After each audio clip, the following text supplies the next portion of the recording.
My childhood friend was the top student, an unattainable campus heartthrob. The year of the college entrance exam, he lived up to everyone's expectations and became the top scorer. His path was smooth sailing, leading to great success and fame. At a class reunion years later, the married campus Belle, drunk, said with a tearful laugh, "Sue, the academic star, had such a bright future ahead of him. No wonder he turned down my confession back then." My usually calm and composed childhood friend lost his composure. After a moment, his accusatory gaze immediately turned to me. I started to explain. "You said I didn't need to give you those love letters, that I could just throw them away." He nodded at the time and didn't say anything more. I thought the matter was over, but that very night, the man he brought with him broke my hand. The cane struck my hand with a searing pain. He stood nearby, his expression dark and inscrutable. How does it feel to have something you care about so casually destroyed by someone else? This is the price you pay for ruining what we had. With just those 2 sentences, my newly realized dream of becoming a designer was shattered. When I opened my eyes again, I was back on the day I was holding the love letter for the school beauty. 1. Bebe, are all these the love letters for the top student today? What kind of girl do you think someone like him even likes? My deskmate looked curiously at the stack of love letters in my hand and asked. Hearing her voice, I snapped back to reality, a cold sweat trickling down my temple. The pink love letters stung my eyes. I unconsciously tightened my grip on the envelope, squeezing so hard my fingertips turned white. It was these meaningless things that cost me my hands. Thank goodness I made it back. Seeing me stare at the envelope in silence, my deskmate patted my shoulder with concern. "Bebe. What's wrong? Are you feeling unwell?" Suppressing the surge of hatred and agitation in my heart, I turned and gave her a smile. "It's nothing. I was just lost in thought for a moment." Seeing that I was truly fine, she breathed a sigh of relief. Then, looking at the love letters in my hand, she shook her head and said, "What a shame. All of these are just going to end up in the trash." Clutching the envelope, my expression darkened. Recalling the hardships of my past life, I let out a cold, bitter laugh in my heart. "Throw them in the trash. No, it's better to return these to their rightful owner." I sorted through the love letters in my hand, placing the one for the school beauty right on top so it would be the first thing anyone saw. Then, I turned and set the stack of letters down on the desk behind me. The desk behind me belonged to Su Xuanming. He wasn't at his seat right now, but he'd be sure to see them the moment he got back. My deskmate looked at me with surprise, as if she couldn't figure out why I'd suddenly changed my tune. I said with a smile, "On second thought, it's better to let him decide for himself. It's not really my business, and it wouldn't be right for me to interfere." My deskmate was taken aback for a moment, then nodded. "That's a fair point." 02. As the long break was about to end, Su Xuanming, who had been called to the teacher's office, returned to the classroom. He looked at the love letter on the table, his handsome brows furrowing as he called my name, "Lin Bebe." His voice trailed off the moment he said it. I rolled my eyes with my back to him, swallowing my disgust before turning around to put on a polite front. "What?" He didn't answer, his gaze fixed on the letter, a storm of emotion churning in his eyes. The 2 neatly written characters for Luing caused a significant shift in his emotions. After a long pause, he reached out and put the love letter away, his voice flat. "It's nothing." Seeing the distinct upward curve of his lips, I understood completely. He was happy. He had won the heart of the one he loved. The more I looked at his smiling face, the more sickened I felt inside. In my past life, Su Xuanming put on an air of aloofness and impatiently asked me to handle his love letters for him, saying he didn't want such trivial matters to interfere with his studies. He quietly rejected his admirers, all the while tacitly allowing them to pester me endlessly. Thinking of the deep friendship between our families, I considered it just a minor nuisance and didn't mind sacrificing my own time to clean up his mess. Only after he achieved fame and success did he tell me he regretted it, claiming that because of me, he missed the one true love of his life. After his regret, instead of blaming his own false pride or his own stupidity, he cut off both my hands to make me a sacrifice for his so-called pure love. This whole thing is utterly disgusting.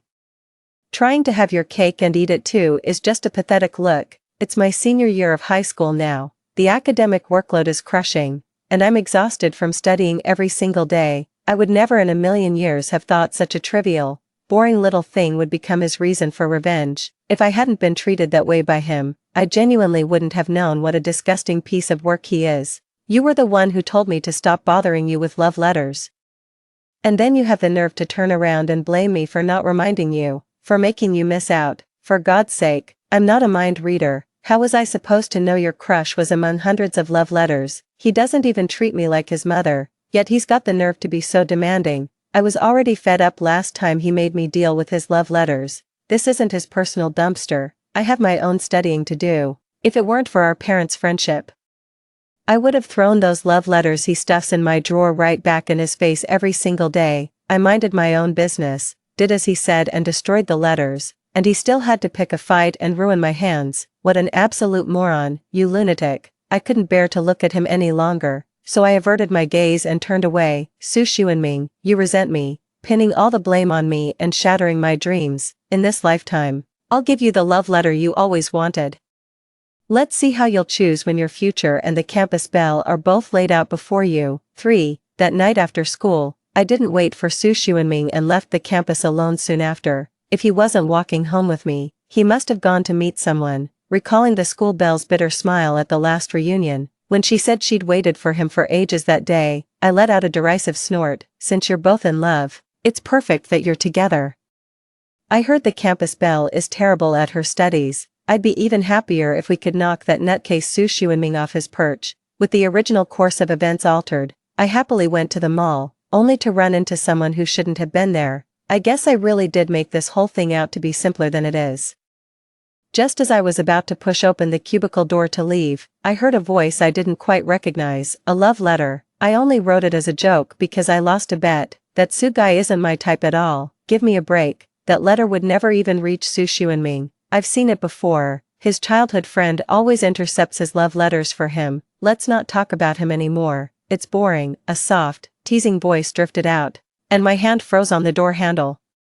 My expression instantly turning icy. It was Lu Ying's voice. Listening to her casual, laughing tone, my expression grew colder and colder, and my hands clenched into fists. To be honest, I had felt a twinge of guilt toward her before. In our past life, she looked so heartbroken in that private room. Her words actually made me doubt myself. I thought that if I hadn't interfered in their fate, they might not have missed their chance, since they truly liked each other. So, even though I truly despised Su Xuanming and wished him dead, in this life, I never intended to ruin him. I figured it was enough for me to just stay away. After all, for Lu Ying, the regret from back then was very real. But what's the truth? Lu Ying knew from the start that the love letter would never reach him. She did it on purpose. All those ambiguous things she said in the private room were lies meant to deceive us. She never had any feelings for Su Xuanming in the first place.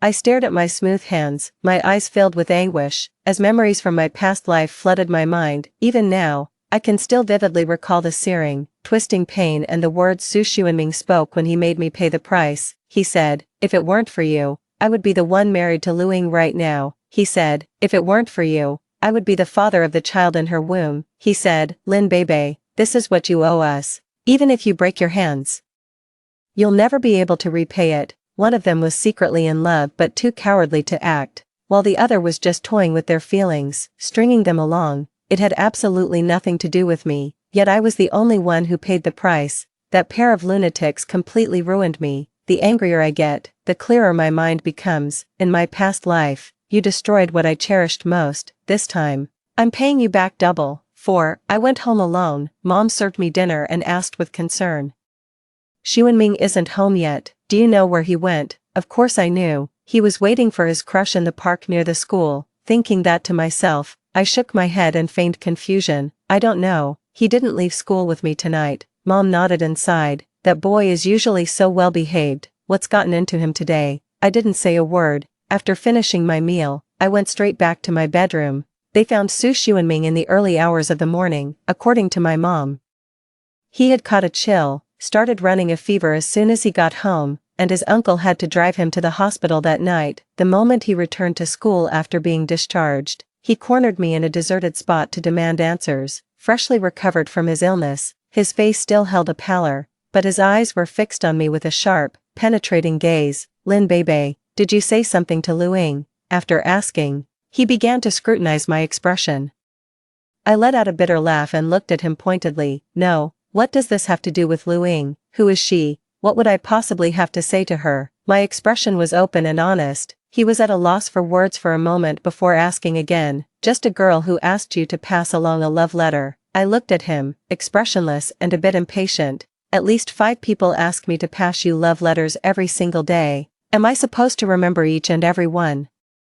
His gaze faltered for a moment, and he fell silent. A cold glint flashed in my eyes as I directly shook off his grip on my hand, my tone icy. How ironic that simply passing along a love letter could cause such a problem. With a cold laugh, I rubbed my reddened wrist where he had held it and gave him a frosty stare. "In that case, do me a favor. Tell your little admirers to stop handing their trash to me. This isn't a garbage dump." Su Xuanming watched me rubbing my wrist, a flicker of guilt passing through his eyes. But when he heard me call the love letter he gave me trash, his brow furrowed again, his voice dropping low. "I misunderstood you, but what you said went too far." I sneered inwardly. "That's going too far. If I don't spell it out, you have no idea how much trouble your admirers cause me every single day, do you?" Just thinking about how he shamelessly had me handle his love letters for him, and then, after regretting it, put on that whole tortured, lovesick act that ended up costing me. It makes my blood boil. "Too far, Su Xuanming. I just realized today how utterly ridiculous you are. Your admirers pester me every single day, eating into my study time, and you,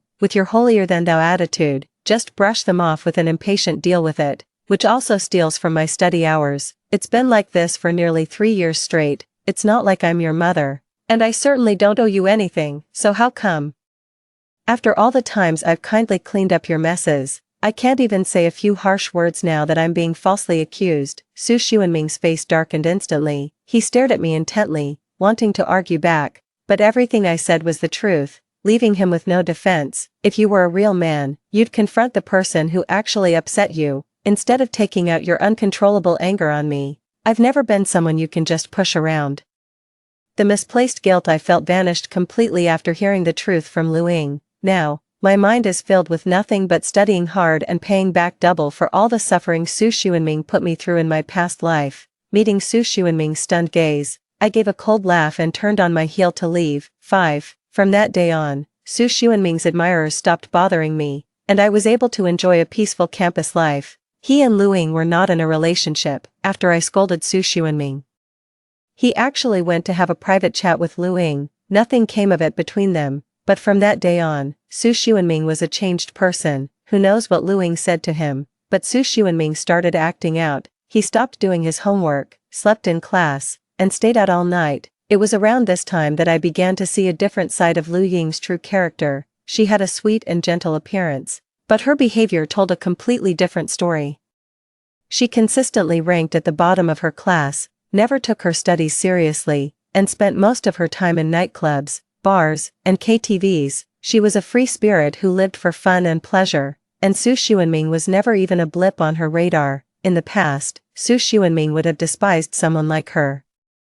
But at this age, Lu Ying's stark contrast to his expectations held an irresistible allure for him. Su Xuanming took the initiative to approach her, sinking deeper into her spell. Soon, all traces of his former, unattainable flower on a high-peak persona were gone. They made no effort to hide it. Su Xuanming's performance in class grew increasingly poor, and it wasn't long before he and Lu Ying were summoned to the teacher's office. It was during the long break, and a crowd of students had gathered around to watch the commotion. The sounds of the teacher scolding and coaxing from the office, along with Lu Ying's indignant voice denying the romance, spilled out, making the surrounding students even more excited. They were explaining the situation in bits and pieces to the curious classmates who were out of the loop. From their chatter, I also pieced together what Lu Ying had said to Su Xuanming. My deliberate provocation, fueled by a man's wounded pride, is what pushed Su Xuanming to seek out Lu Ying for answers. At the time, Lu Ying told him with deep remorse that her grades were poor. She had regretted sending the love letter almost immediately, not wanting to hold back his bright future,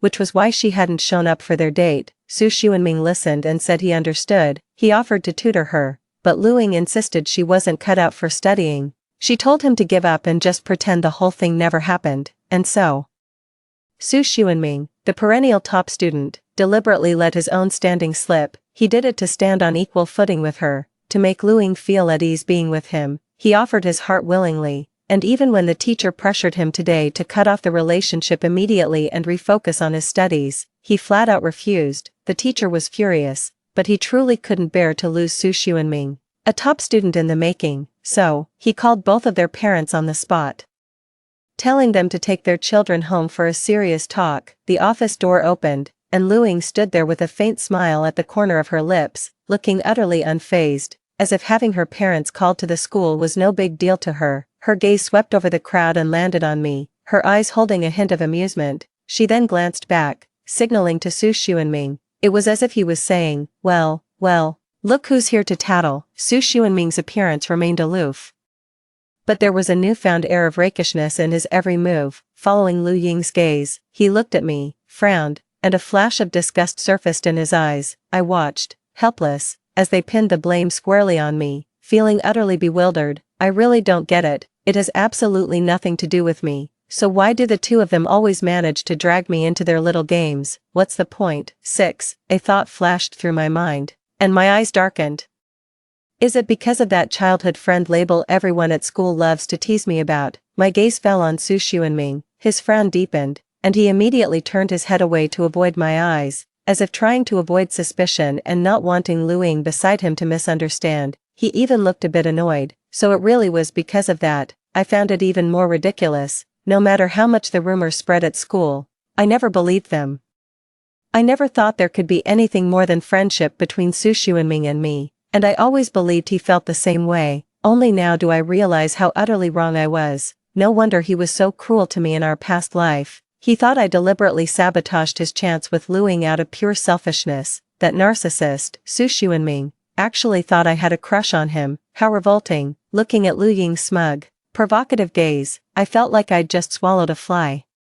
What a pair of despicable lunatics, using me to fuel their own twisted romance. I was so utterly disgusted that I couldn't possibly muster a smile for them. By the time my deskmate and I returned to the classroom, their parents had already rushed to the school. Su's mother, her eyes rimmed red, scolded Su Xuanming, who couldn't even lift his head. Meanwhile, Lu Ying had it much easier. The elegant, dignified woman said a few words and then led a completely indifferent Lu Ying away from the school.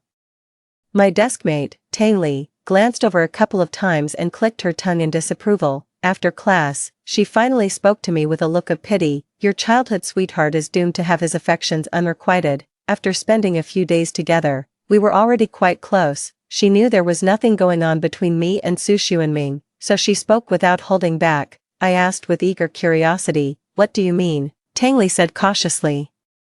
Lu Ying is the second daughter of the Lu family, the biggest real estate developer in the city. I heard she's being groomed for a marriage alliance. You and Su Xuanming were always buried in your studies before, so it's no surprise you hadn't heard any of this gossip. She's had quite a few relationships before. As long as she didn't go too far, her family never interfered. She's used to playing the field and has never been heartbroken over a breakup. There's no reason Su Xuanming would be any different. I listened and nodded. Right. Why would Su Xuanming ever think he was the special one? It's understandable that I wouldn't know, since I've never met Lu Ying. But Su Xuanming hangs out with that whole crowd. How could he possibly not know about her romantic history? You can hardly blame others when you willingly drown yourself for love. The clearer things become now, the more I despise Su Xuanming's character. Someone as clever as him, how could he not have known in his past life that Lu Ying couldn't refuse the arranged marriage? He knew, but he was powerless to change it. So, I was just his punching bag, a target for his pent-up fury. I accepted this fact with calm resignation, lowering my head with a faint smile. I was curious to see how Su Xuanming, who didn't have much leverage to negotiate even with the head of the Lu family back in his top scorer days, would manage to defend his love this time. 7. When I got home, both my parents were waiting for me in the living room. They started by casually bringing up Su Xuanming's relationship to feel me out. Seeing I didn't react much, they seemed relieved, and then launched into a full lecture on the dangers of puppy love. I listened, not knowing whether to laugh or cry, and only after I promised them repeatedly did they finally stop. Satisfied, Mom handed me my phone and said, "Your phone's been going off all day, see who it is and get back to them." They told me to reply, but made no move to leave, watching me with suspicious eyes. I'm well aware that what happened to Su Xuanming recently served as a wake-up call for them. They're terrified I might end up the same way, and I get it. I opened my phone, took one look, and the smile instantly vanished from my face. "Lin Bebe, you're the one who snitched to the teacher," aren't you? You're disgusting. The message was sent by Su Xuanming half an hour ago. Seeing my grim expression, my parents asked, "What's wrong?" I took a deep breath and turned the screen to face them. After seeing it clearly, my mother's face visibly darkened, and my father looked furious. I said flatly, "They're so blatant about it at school, it's impossible for the teachers not to notice. Frankly, I don't want to get involved." No matter how close our families were, my parents couldn't stand the thought of me taking the blame and being humiliated, so when I stood up to go next door and confront them head-on, they followed right behind me. The door opened, and Mrs. Su's somewhat weary face broke into a smile when she saw us. To be honest, she's been very good to me, so good, in fact, that even though Su Xuanming from my past life callously hurt me, trampled me into the dirt without a thought for my parents' feelings, I never truly considered making them bear the brunt of my wrath, but now, that asshole Su Xuanming keeps on with his endless, arrogant, self-absorbed presumptions, I absolutely had to come here and make my stance crystal clear, just so he doesn't get the idea that I won't call him out in front of both our parents and think he can keep on disgusting me. I won't allow my concessions to be used as ammunition for his constant attacks. I was the first to pull out my phone, showing the messages to Su's mother. Then, with a bitter smile at her look of disbelief, I began to speak. "Auntie, I think there might be some misunderstanding between Su Xuanming and me." After a moment of silence, our family was invited inside. When Su Xuanming was called downstairs by his mother, his expression was still one of utter shock. He looked at me with a wounded expression, as if no matter how much he had berated me, I shouldn't have brought it to his parents and made him lose face. I sneered inwardly, wanting nothing more than for him to wake up and see the truth. I spoke with a calm expression. "The last time you grabbed and bruised my wrist over a misunderstanding with your admirer, I already told you, don't take your uncontrollable anger out on me. I am not your punching bag. I really didn't want to get involved in whatever is going on between you and Luing. It's none of my business. But since you messaged me about it, I feel I need to clear the air in front of everyone. I wasn't the one who told on you. I have to study every day, I'm busy, and I don't have time to keep tabs on all this nonsense. More importantly, the teachers aren't blind, they know when you skip class or sleep through lectures." Su Xuanming's face darkened, an unreadable emotion flickering in his eyes. After a long pause, he finally spoke, his voice hoarse. "I understand, I'm sorry. I was wrong about you." He looked rather odd as he made his way up the stairs, step by step. Su's mother, her face flushed with shame and eyes rimmed red, apologized to us. Seeing that I had single-handedly made Su Xuanming lose face and her own anger was now vented, my mother quickly stepped forward to support her, saying, "It was just a misunderstanding, a trivial matter. Now that it's settled, let's just forget about it. Please don't dwell on it." 8. On the way home, my parents were unusually quiet.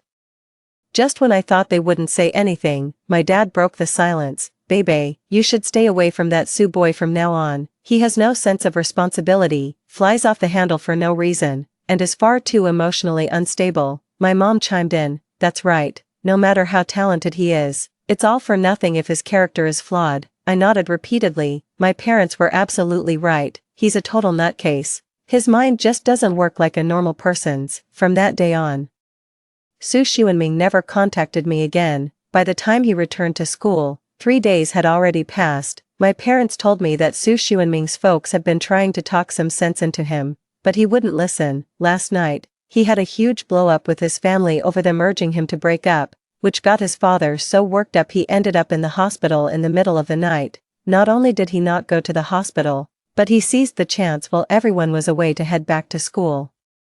With no one to stop him, he's become even more flamboyant than before. He's got an earring now, and he swapped his once proper school uniform for a flashy leather jacket, turning heads wherever he goes. The moment Luing stepped out of the classroom, her eyes landed on the bold and handsome Su Xuanming, and a spark of genuine interest finally flickered in her gaze, perhaps out of amusement, or perhaps intoxicated by the sight of someone willing to sacrifice everything for her without a second thought. Luing officially entered into a romantic relationship with Su Xuanming. While on campus before, the pair had kept a low profile, their rebellion limited to minor classroom mischief, but now, emboldened by her companion, Luing brazenly brought her delinquent off-campus habits right into the school. They smoked, fought, and even thought it was fun to bully and intimidate younger students. The head teacher had reprimanded them by name on several occasions. Seeing Su Xuanming show no signs of remorse, he decided to expel him from the elite Qingbei class.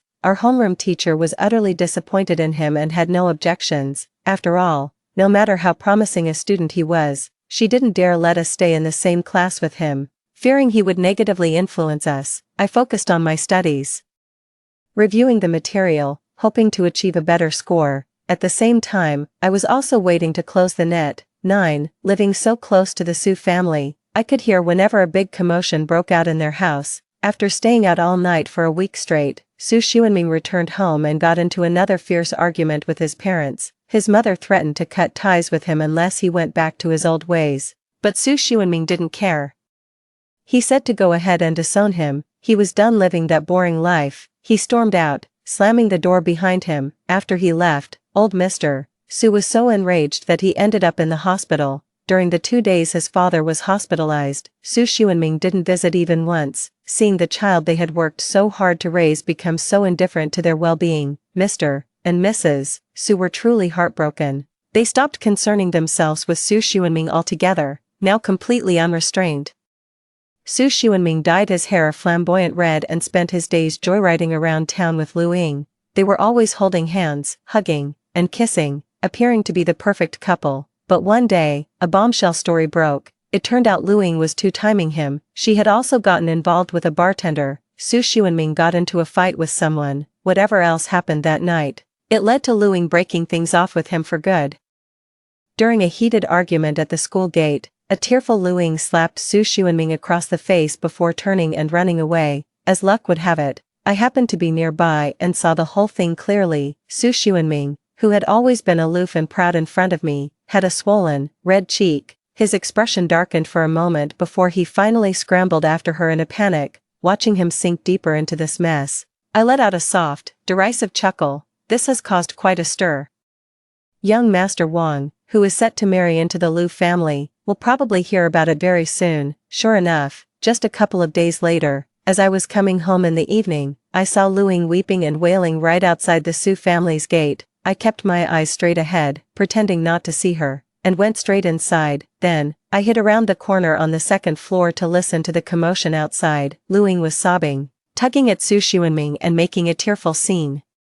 "It's all your fault. Now my engagement's been called off. Are you happy?" Sob. "I could have married into the Wang family with my reputation intact. Now that chance has gone to my cousin. Even my own parents kicked me out of the house." Su Xuanming's voice was hoarse. "I'd been drinking, and I was just so angry that He paused for a moment, then continued, his voice brimming with joy. "Lu Ying, believe me, I'll take responsibility. I promise I'll treat you well from now on." They held each other close, lost in their own intimate world. I listened from the shadows, a cold sneer curling at the corner of my lips. So Su Xuanming, in a fit of rage, had resorted to force. No wonder Lu Ying was cast aside by her family so swiftly. Both the Lu and Wang families are major corporations, prioritizing profit above all else. Lu Ying was a poor student with no redeeming qualities. Her only assets were her pretty face and the favor of the Wang family's young master. Now that she's had a physical relationship with someone else, it's no longer just childish mischief. A proud man like young Master Wang would never take her back. The moment her engagement was broken off, she lost her last shred of usefulness. The Lu family cast her aside without a second thought, replacing her with another girl. I shook my head, my gaze full of scorn, and here I was, having prepared several backup plans to deal with them. It seems I overestimated them. They didn't even need me to lift a finger. They've managed to dig their own graves. 10. Ever since Lu Ying was cast aside by the Lu family, she no longer dared to act as arrogantly and overbearingly as she once had. She had been haughty and had bullied or offended many people. Now that they saw she had been abandoned, those people waited for her at the school gate every day. Without her backing to support her, her courage vanished. She was so terrified she didn't even dare go to school, and took advantage of Mr. and Mrs. Su's business trip to stay at the Su residence the whole time. The tables had turned completely. It used to be Su Xuanming desperately chasing after her, but now it was her desperately clinging to Su Xuanming, refusing to let go. Accustomed to a life of comfort, she had no intention of lowering her standard of living by staying with Su Xuanming. She began urging him to buckle down and improve himself, having finally tasted freedom.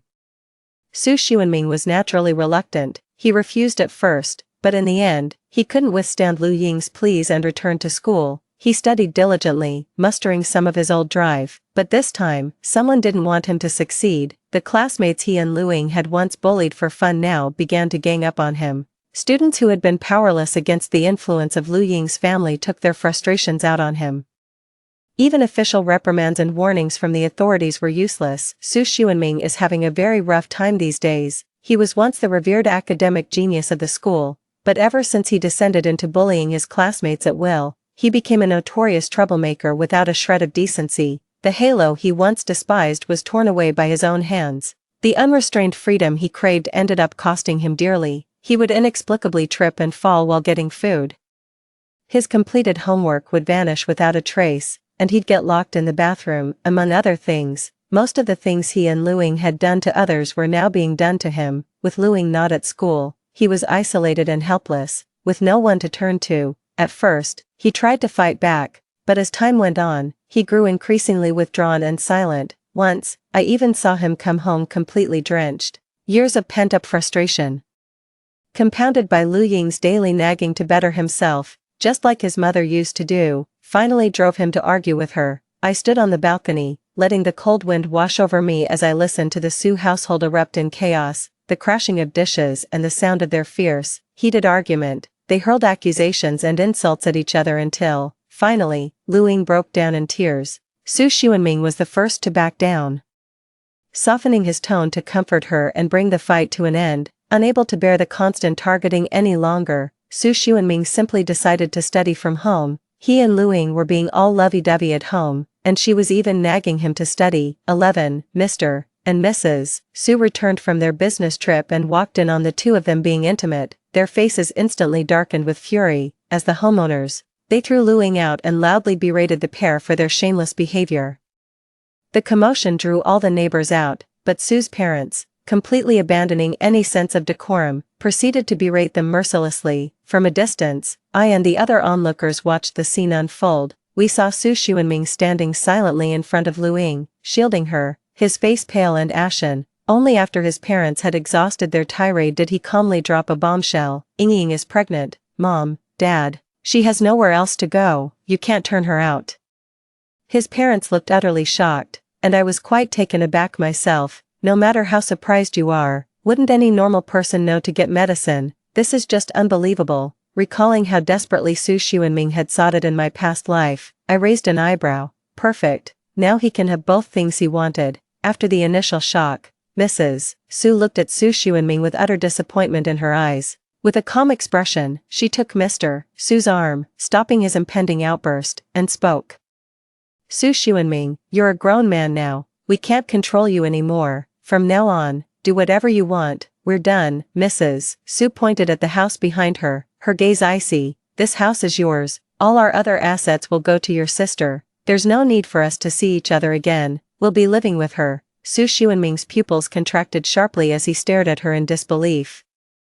Mrs. Su paid him no further mind. Without a word, she and the silent Mr. Su turned and walked away, pulling their suitcases behind them. By the time Su Xuanming snapped out of his shock and tried to run after them, his parents had already gotten into a taxi and driven off. He stood there in a daze, his expression still somewhat vacant, unable to bear the pointing and whispering of the onlookers. Lu Ying took a couple of quick steps to grab Su Xuanming's arm. For the first time, however, he avoided her touch and walked into the house in silence. Stunned for a moment, Lu Ying gritted her teeth and hurried after him. I was taken aback by the decisiveness of Su's parents, but after a moment's thought, I realized this was for the best. Su Xuanming acts without any regard for others' feelings, completely self-centered. Someone like that will inevitably hurt and deeply disappoint those around them. It's just as well that things are the way they are now. 12. With the college entrance exams approaching, I've become increasingly focused on my studies and have stopped worrying about Su Xuanming's affairs. He hadn't studied for a long time, but given how smart he is, getting into a good university still wouldn't have been a problem. However, from what I found out recently, it's not my concern anymore. Someone will make sure he has a hard time. My parents were so nervous they kept me company while I studied, trying to reassure me not to worry and just do my best when the time came. Seeing how flustered they were, even wearing their slippers on the wrong feet, I never did get around to telling them I wasn't nervous at all. It wasn't until after the college entrance exams were over that I finally relaxed enough to notice what was going on around me. Tangley seemed to be doing well, smiling as she told me she was sure we'd get into the same university. I smiled back and congratulated her in advance. The next second, her smile vanished, replaced by a look of pity. Su Xuanming didn't take the college entrance exam this time. What a shame, a legendary top student star has fallen just like that. I had no idea how her intel was so spot on, but that didn't stop me from asking for details. When she heard my question, she glanced around cautiously before lowering her voice. The day before the college entrance exam, someone broke his hand. They say it was a bloody mess. A passerby had to rush him to the hospital. That's why he missed the exam. I understood then, and a bitter laugh rose in my heart. Ironic, isn't it? Or perhaps, karma. Su Xuanming destroyed my dreams in my last life. In this one, his own hopes were shattered at the most critical moment. All things considered, I should actually thank young Master Wang for his ruthless decisiveness. The outcome not only satisfied his thirst for vengeance, but left me thoroughly pleased as well. I smiled, turning to look at her. Enough about him, we've finally broken free. How about we go on a trip to unwind? Tang Li's eyes lit up, and she nodded in agreement without a moment's hesitation. 13. When I returned again, a month had already passed, the acceptance letter had arrived, and I ended up choosing the same university as in my past life. That ultimate wish I never fulfilled in my past life, I want to make it come true this time.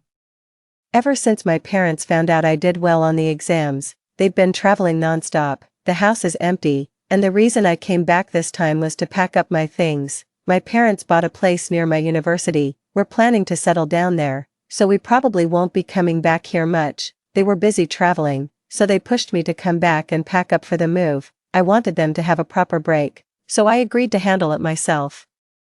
I just didn't expect my timing to be so off. I ran into the last person I wanted to see. It had been a while since we last met, and Su Xuanming had changed a great deal. He looked utterly disheveled, with red-rimmed eyes as if he hadn't had a proper night's sleep in ages. When he saw me, he froze for a moment, then quickly strode toward me. As he drew near, he seemed a bit flustered. It took him a couple of seconds to gather himself, tucking his hands behind his back before offering me a smile.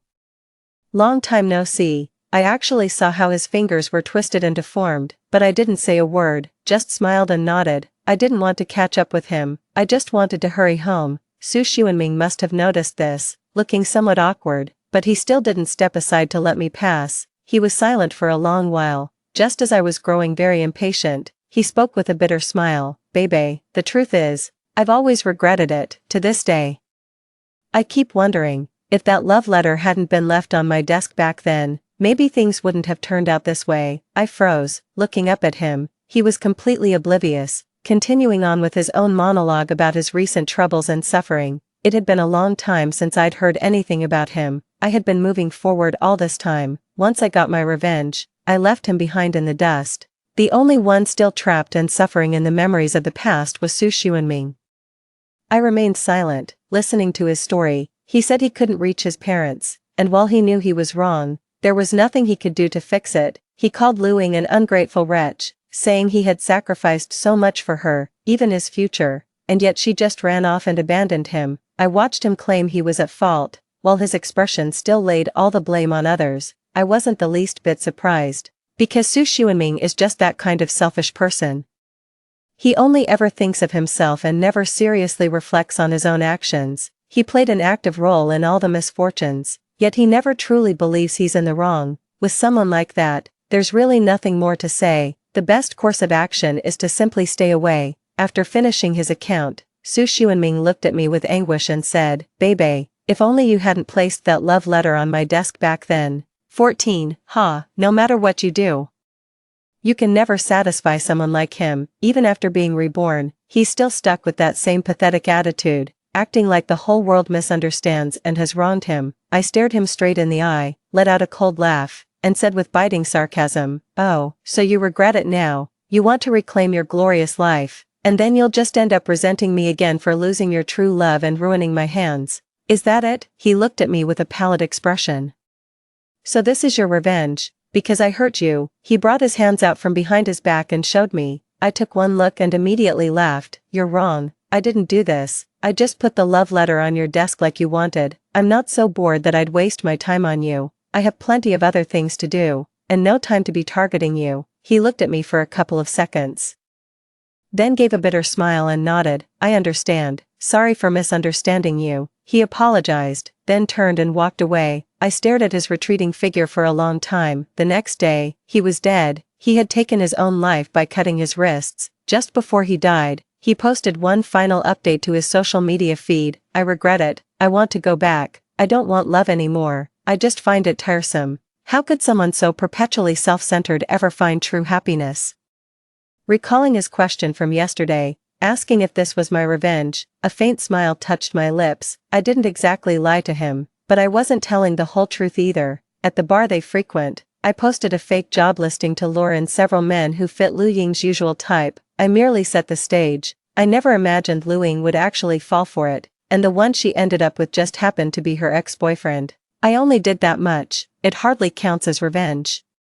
They were just in a hurry to dig their own graves. What could I possibly have done wrong? The end. Story 2. The talented young man I personally nurtured. After winning the World Piano Championship, he smashed the piano and exposed, as if reopening old wounds, that I was a pedophile. "They all tell me to be grateful to you, but Qingyan, I will always hate you." On that day, his video received over 100 million views and he was rated as beautiful, strong, and tragic by netizens. I, on the other hand, was pulled down from the pedestal and nailed to the pillar of shame. Only I knew that he hated me for separating him from the female gangster who had led him to smoke and drink, and he had long been plotting his revenge against me. So this time, when I got a second chance, I walked straight past him and chose the young man beside him who was wearing a hearing aid. But later, he played the most difficult piece from his previous life. He humbly pleaded with me. I played it well.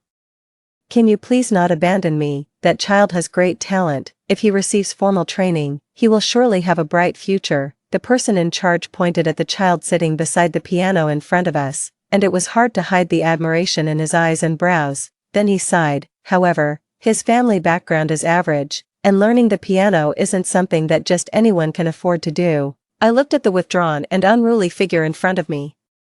As if I could see through time and space into the future, I would be pulled down from the pedestal, reduced to an outcast, and be cursed by countless people and nailed to the pillar of shame, and he would be the culprit. In my previous life, it was also today that I heard strong recommendations saying that there was an extremely talented piano prodigy in this school. After coming here, I was immediately attracted by Subei sitting at the piano. I heard that his family background was average.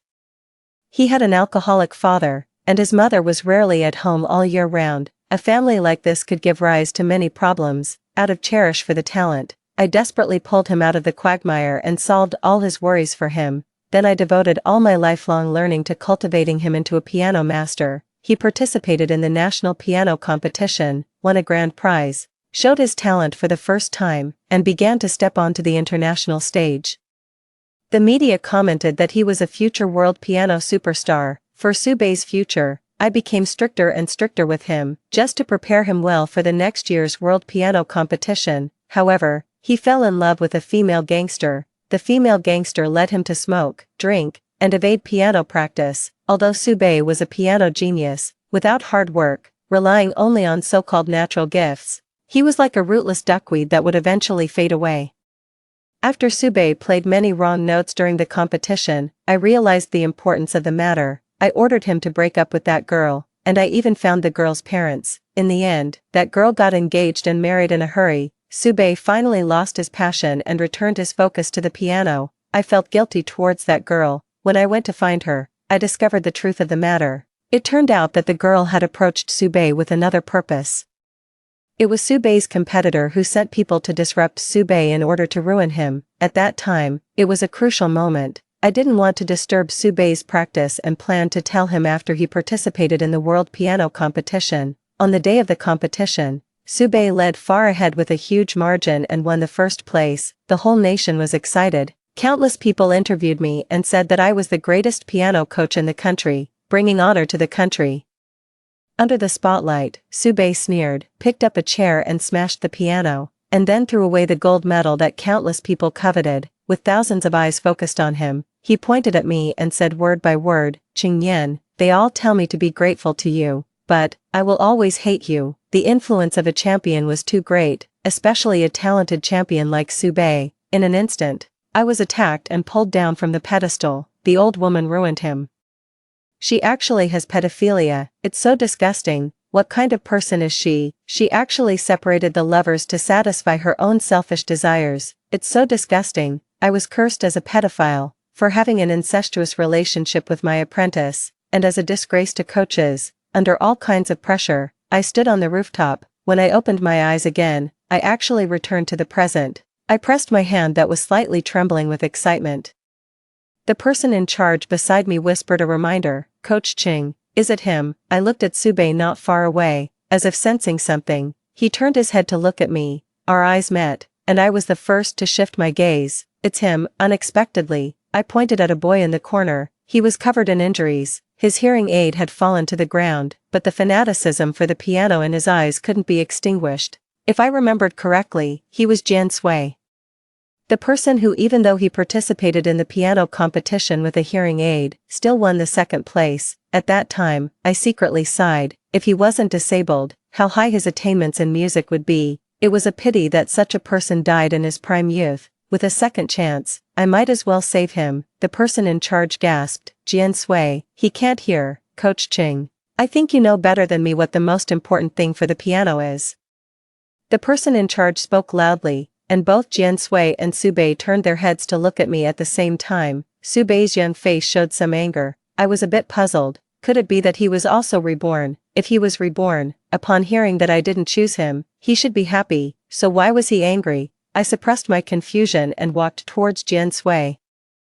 I squatted down, picked up his hearing aid, and put it on for him. My voice was not loud but firm. "So what if you can't hear? Achievements in the piano don't entirely depend on talent, nor do they entirely depend on the ears. Didn't Beethoven lose his hearing in his later years? Can you deny his unprecedented achievements?" The person in charge sighed. "You also said that it's Beethoven. There's only one Beethoven in the world." I shook my head and smiled softly.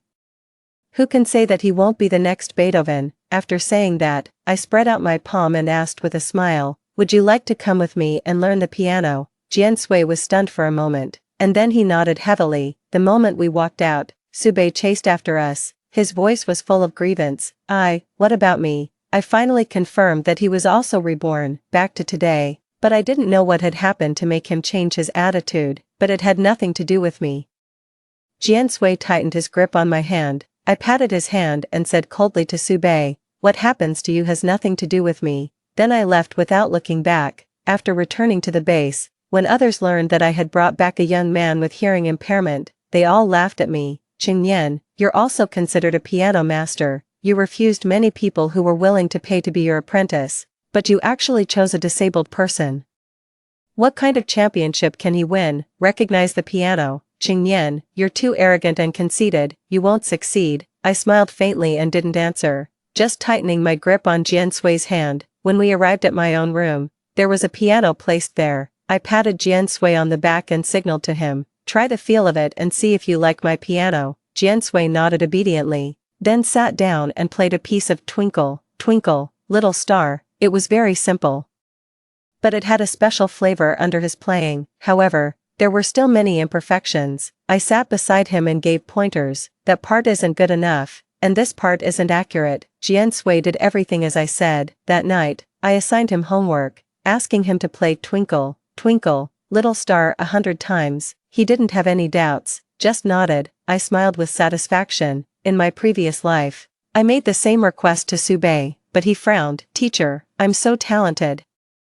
Why don't you teach me difficult pieces? Twinkle, Twinkle, Little Star is so simple. I could play it when I was 5. Playing it 100 times is a waste of time." I have always believed that the foundation is the most important. Even for an extremely simple piece, there are its own mysteries. Even though Sube was a genius, those overly difficult pieces were not suitable for him at that time. But Jian Sui, I couldn't help but ask one more question. "Don't you ask me why?" He looked up, his eyes shining with starlight. "What the teacher says must be good." I stroked his hair. The teenager in his teens had a clear outline. His broken hair hung on his forehead, and his eyes were full of pride. In the next few days, Jian Sui trained strictly according to my methods, and his skills became more and more proficient. Even when I got up late at night, he was still working hard. The unique sound of the piano rang out, and Jian Sui's figure was in front of me. I walked closer slowly and yawned. Jian Sui, why haven't you gone to sleep yet? Sleep is also very important, don't overwork yourself. The sound of the piano paused, and Jian Sui turned his head to look at me. Teacher, the group stage is about to start soon. The base conducts an assessment once a week, and to motivate the students, a small prize is also set up. Yeah, don't worry too much, it doesn't matter if you're not the first. Jian Sui shook his head. Teacher, I want to be the first and get that prize. I smiled. It's a good thing to have the drive to make progress, but it shouldn't be excessive. Before I could say anything, he took off his hearing aid one step ahead, cutting off my voice. Me, stubborn as a donkey, Jian Sui trained harder and harder, except for eating and going to the toilet. He almost always sat beside the piano, until one time, a colleague came to see me. Seeing Jian Sui playing the piano, he sighed. No matter how hard he tries, it's useless. He can't compare with that genius next door.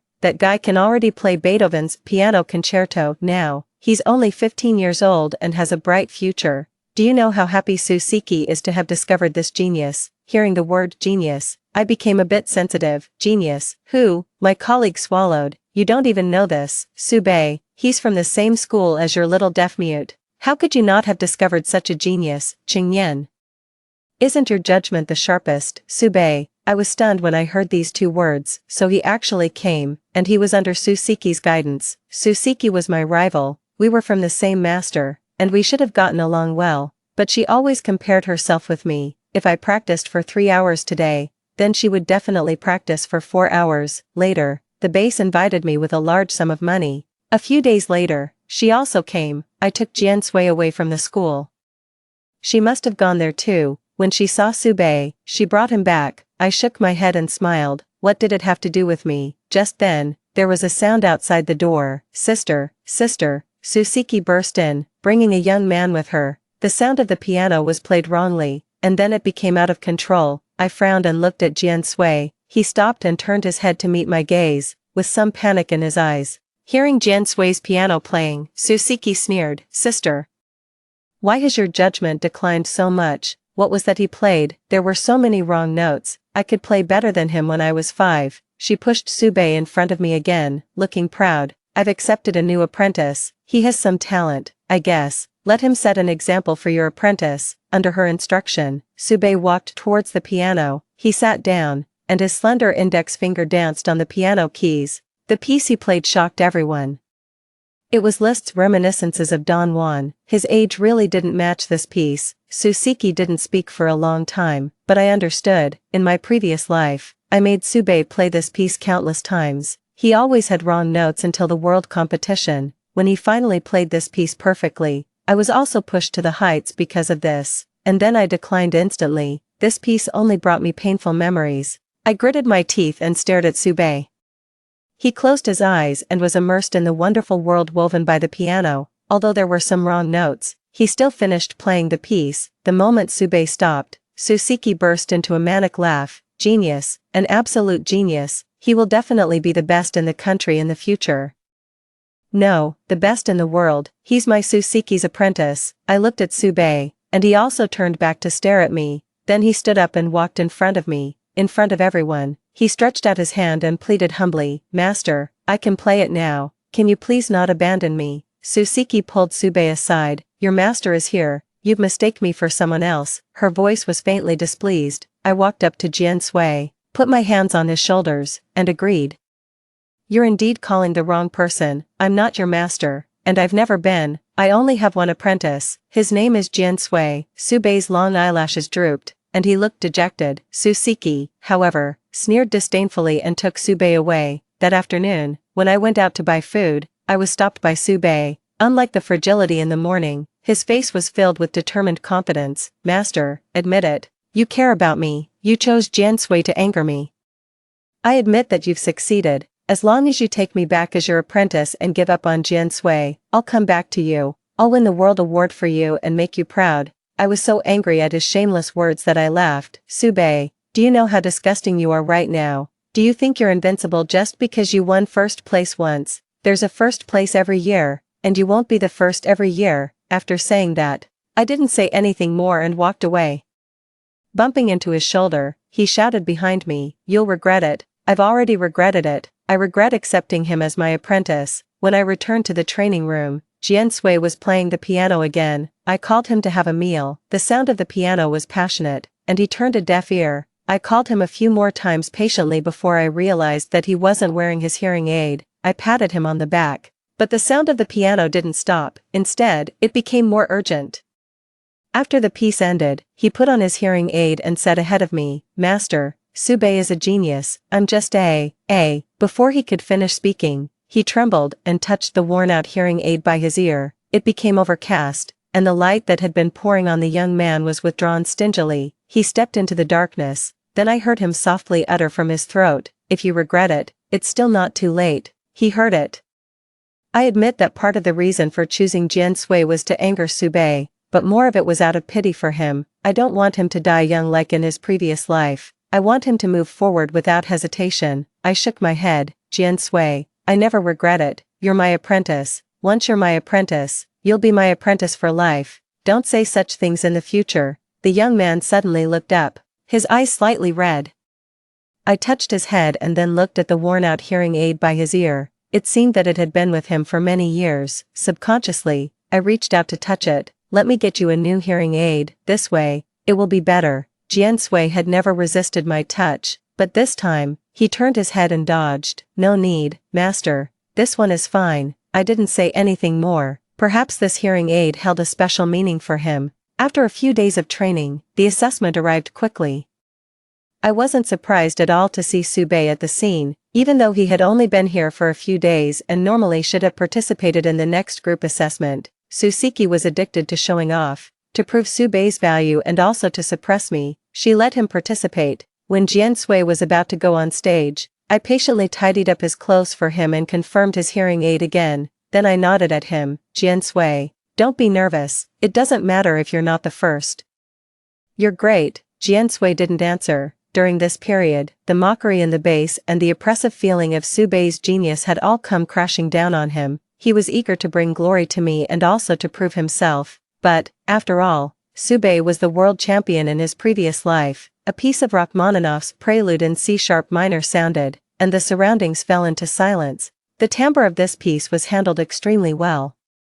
And many art students couldn't handle it as well as he did. I could feel Jian Sui's nervousness. After the piece ended, Sube casually glanced at me, curled his lips into a smile, and then bowed and left the stage like a king, even facing such great pressure. Jian Sui also handled the piece very well. However, the first place in this assessment is Sube. It was an expected answer. The piece I chose for Jian Sui was suitable for his current stage.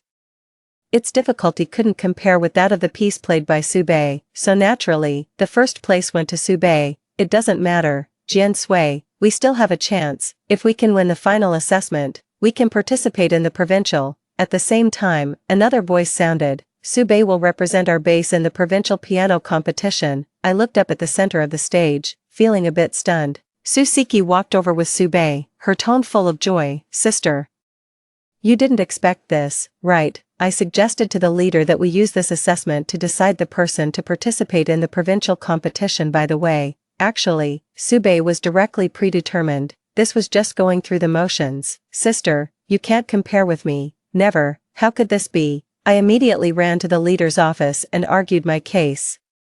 The quota for the provincial competition has always been based on the final assessment and the average performance of daily training. What can just this one competition prove? I came to this base because I valued its fairness and the fact that it doesn't treat people differently. Are you also going with the flow now? Do you know how many people's hearts you will break by doing this? The leader was calm and composed. "Qingyan, I know you feel sorry for your apprentice.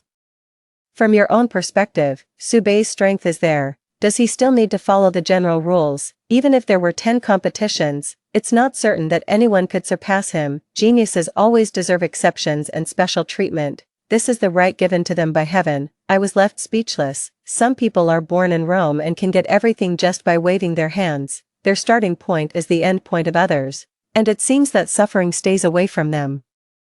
It seems that everyone likes to bully the weak. Even suffering is no exception. I left in a sorry state, and Jian Sui was standing ahead waiting for me. I suddenly lost some of my courage to face him, and my feet felt as heavy as 1,000 pounds. The young man came towards me against the light, opened his palm, and there was a piano-shaped hairpin in it. "Master, I won this, I'm giving it to you as a return gift." My throat suddenly became dry. I remember that the prize for the second place wasn't this. Also, why is it a return gift? I haven't given you anything. He touched his head, looking a bit shy. Well, I exchanged it with the third place winner. Master is also a girl, and girls like beautiful things. I wanted to give it to you. I was wrong. It's not a return gift. I hugged him tightly. "Jian Sui, I'm sorry." A gentle and even force came from behind, and Jian Sui patted my back. "Master, you've never done anything to be sorry for me." Since it was decided that Sube would participate in the provincial competition, the myth of him being a genius had intensified. Coupled with Susiki's deliberate packaging, the name Sube became popular all over the internet. When the piano prelude sounded, there were thousands of comments. "My God, can a teenager in his teens play like this? He's better than someone who has been playing the piano for 20 years like me. My parents probably want a child like him. An absolute genius with absolute strength. He not only plays well but also looks good. Little brother, stop playing the piano and play with me instead." In contrast, the video of Jian Sui's competition was exposed, and the camera deliberately stayed on his hearing aid. Everyone shook their heads and sighed. "He plays quite well too. It's a pity that he has a hearing problem. He won't achieve much in the future. Change your career. He's not suitable for music. Are you kidding?" A person with a hearing problem playing the piano is no different from a blind person flying an airplane. Is it necessary to waste teaching resources on someone who has no hope? I blocked out all the outside voices and focused on teaching Jian Sui to practice, for fear that the outside voices would discourage him. Day after day, his piano skills became more and more proficient, and I gradually discovered that Jian Sui also had talent in playing the piano, but it had been buried. On the other hand, I often saw the updates in Susiki's WeChat moments. She took Sube to play around everywhere. They went to eat delicious food one day and went on a trip the next day. When I passed by Susiki's office, there was no sound of the piano for a long time. She packaged Sube as a genius who didn't need to practice at all. In the face of doubts, she just said indifferently, "At this level, what Sube needs is to empty his mind. He has already reached the peak in terms of his piano skills." To be honest, we don't really take the provincial competition seriously. I shook my head and didn't say anything.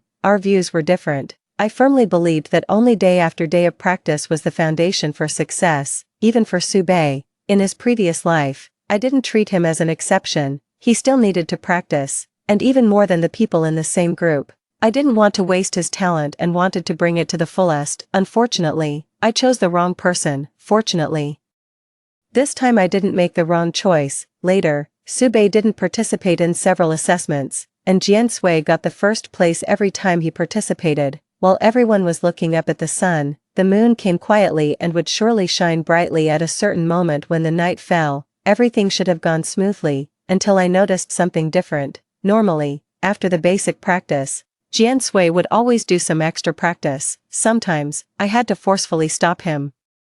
But recently, after finishing the basic practice, there was no sign of him in the piano room anymore. He had been like this for several days in a row. Once again, I didn't see him. I frowned and didn't say anything. Suddenly, a voice sounded beside me. "Qing Nian." Sube was leaning against the wall looking at me. After not seeing him for a few months, the young man had grown a lot taller, his slightly long hair hung down, and his voice had a bit of magnetism. "Looking for Jian Sui."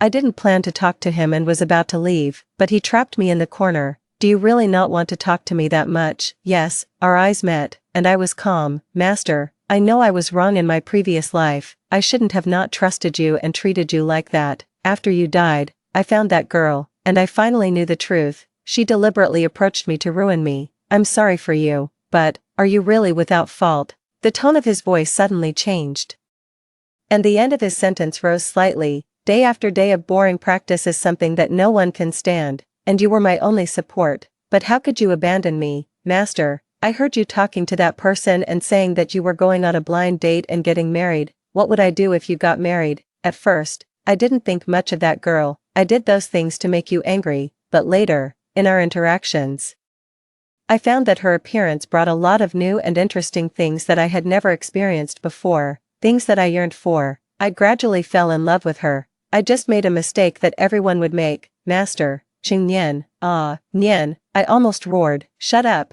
I realized for the first time that Su Bei's feelings for me were so twisted. I still remembered that matter about getting married. My colleague was annoyed by being urged to get married and asked me about my plans. She was a child from my neighbor's family, and I was afraid she would tell my mother, so I deliberately said that I was going on a blind date and planned to get married soon. It turned out to be that time. I found it a bit ridiculous. Su Bei, I, Qing Nian, am an upright person. It's you who have such feelings. You are despicable, a mistake that everyone would make. Don't you think it's ridiculous? You're trying your best to whitewash your mistakes and darkness.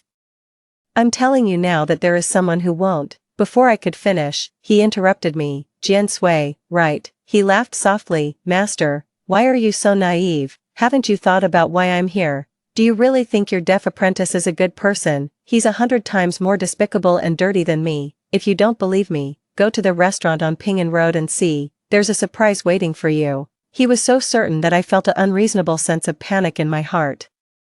But I still forced myself to look calm and drove him away. Jian Sui, I believe you. On the way, I repeated this sentence thousands of times in my mind. When I saw Jian Sui with my own eyes, I froze on the spot. He was wearing a tailcoat and sitting at the piano in the center of the hall, playing one cheerful piece after another. I frowned. Why was he here? Until, after everything was over, I saw him change his clothes. A girl stood beside him. After the girl said something, he immediately turned his head anxiously, and the girl smiled playfully where he couldn't see. When I saw the girl's face clearly, I felt as if I had been poured over with a basin of cold water. It was none other than the female gangster who was with Su Bei in his previous life. She was wearing a waiter's uniform, and her unruly yellow hair was just like before. Did Jian Sui come here for her? I stumbled out. A gust of wind blew, and I suddenly started coughing. I bent over until I coughed until tears streamed down my face. Then I leaned against the wall, feeling completely drained of strength. I couldn't help but murmur, am I really that? Failed. I got a second chance, but with a different person. I still got the same result, even though I experienced failure in my previous life. I still firmly believed that I was not wrong. If one person scolded me, that person was wrong. If 10,000 people scolded me, those 10,000 people were wrong. But now, I was confused, because those 10,000 people were strangers, and I didn't care at all how they evaluated me. But Jian Sui and Su Bei, they were more important than thousands of ordinary acquaintances. It was a heart-wrenching pain. The wind blew, mixing with my tears and bringing a chill. I looked up. The stars had disappeared without me noticing, and there was only a bright moon left. I walked back to the base step by step, turned off all the lights, and let the darkness engulf me. I don't know how long it had passed, but there was a snap. The light was blinding, and I instinctively reached out my hand to block it. Master, why didn't you turn on the light? A pleasant and steady voice sounded. I then realized that Jian Sui's voice had also quietly changed. It used to have a bit of childishness, but now it was deep and mature, which didn't match his age at all. What did match was the secretion of hormones between young boys and girls, and the collision of two hearts that sprouted. My gaze moved upward, and I saw the brand new hearing aid by Jian Sui's ear. Why did you change it? Who gave it to you? He touched it. He seemed to be searching for words to describe it. That's right. Using friend was too distant, and using other words would be too intimate. I opened my mouth but didn't say anything. I got up and planned to leave. When I passed by Jian Sui, I couldn't help it. Jian Sui, you seem to be very busy recently. If you have anything, tell your master. Your master won't necessarily refuse. This was my last attempt, the last attempt, but I don't have anything, master. I nodded. Prepare well and strive to participate in the provincial competition next year. The next time I saw that girl was on an ordinary day. She actually appeared at the base. I wasn't sure if Jian Sui had informed the security guard. I only saw her give a worn-out hearing aid to Jian Sui and couldn't help but complain. This old thing can't compare with the new one I gave you at all. Jian Sui took it and, as if afraid of being discovered, urged her to leave. She shouted, Jian Sui, don't be so stingy. Take me for a stroll. We have such a good relationship. Someone is coming. Jian Sui immediately turned his head. When he saw it was me, he looked a bit flustered. I walked over and called out, Jian Sui. He let out an The girl beside him was like she had discovered a new continent. Holy cow, is this your master? She's really good looking, no wonder you, Xia Shan. Jian Sui couldn't stand it anymore and immediately interrupted her. Let's go. The girl then pouted and left. In the piano room, Jian Sui stood in front of me. Master.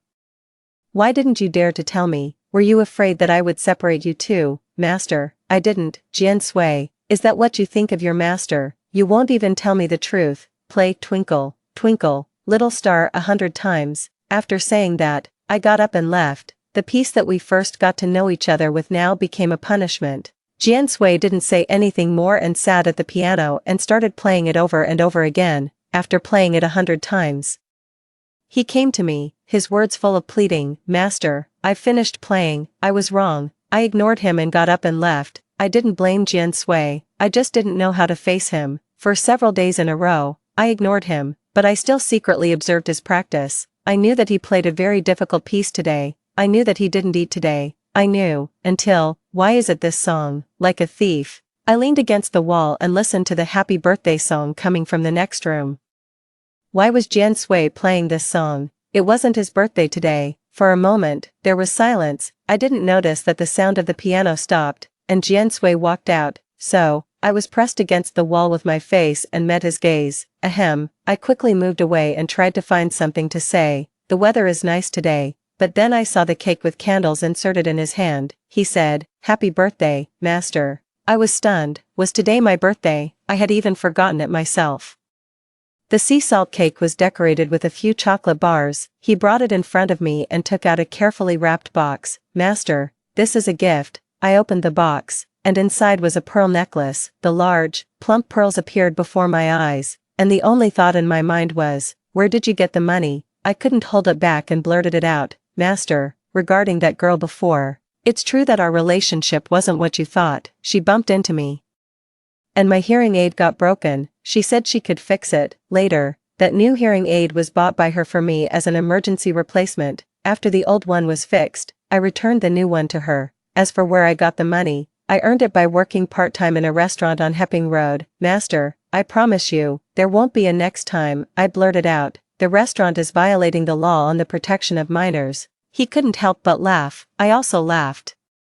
And then I started crying while laughing. He gently wiped my cheek with his index finger, and Jian Sui's voice became tense. Master, don't cry. At this moment, I had only one thought. Jian Sui. He was different. The provincial competition arrived quickly. In order to let Jian Sui experience it, we also went to the venue. Jian Sui, you can get used to the atmosphere of the competition first. We'll sign up for the national competition next year. As soon as I finished speaking, with the announcement on the stage, we were all drawn to the name Sube. Sube played Liszt's La Campanella. This was also a piano piece with an extremely high difficulty coefficient, and most of the contestants wouldn't choose it, but Sube and Susiki would. However, I shook my head. There was a difference. I listened carefully. This part wasn't handled well, and that part wasn't quite appropriate either. Due to the lack of practice for a long time, Sube's piano skills had declined.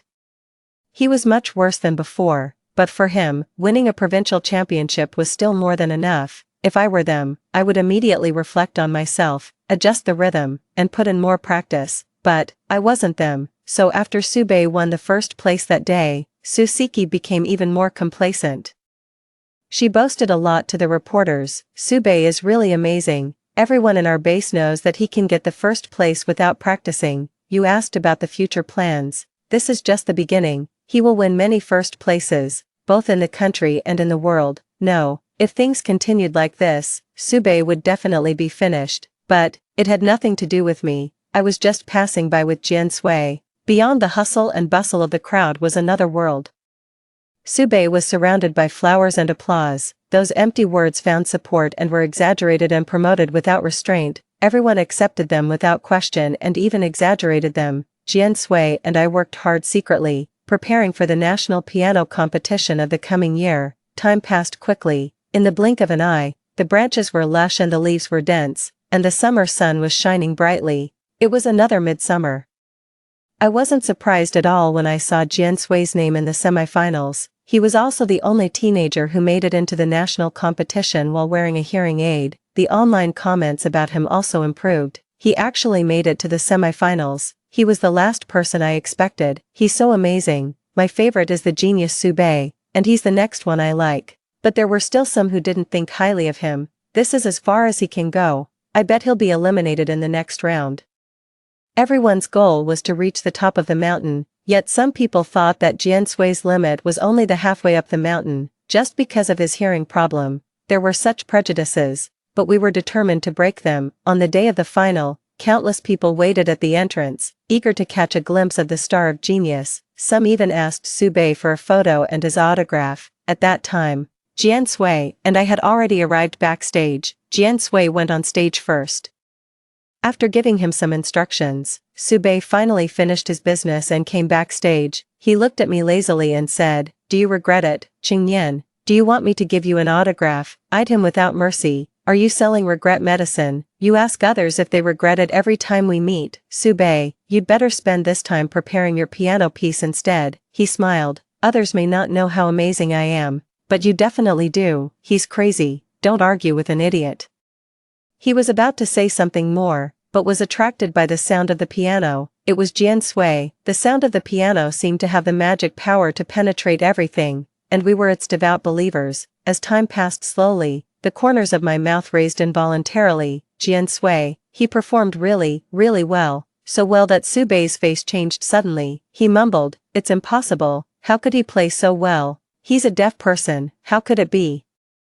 He had never regarded Jian Sui as a competitor, but now, Jian Sui, whom he had looked down upon, had surpassed him with an astonishing growth rate, forcing him to face the reality. After Jian Sui came off the stage, he hugged me immediately. "Master, I did it." His scorching body temperature came through the thin fabric of his clothes, and I suddenly felt a bit awkward. I gently pushed him away and handed him a clean piece of paper. "Yeah, I saw it. Wipe the sweat off your face." He nodded. Then we enjoyed Sube's piano piece together. Sube chose another piece with an extremely high difficulty coefficient, as if only in this way could he prove his strength. Unfortunately, in the past, the sheet music was within his grasp, under his control, but now, it was beyond his reach. He made mistakes more than once and even forgot the score. He panicked. After that, there was an uncontrollable mess. Sube was about to face the first failure in his life. Outside the venue, the reporters surrounded Sube and Susiki tightly. "May I ask what was the reason for Sube's mistake in today's performance? Is it because he thought of himself as a genius and didn't practice?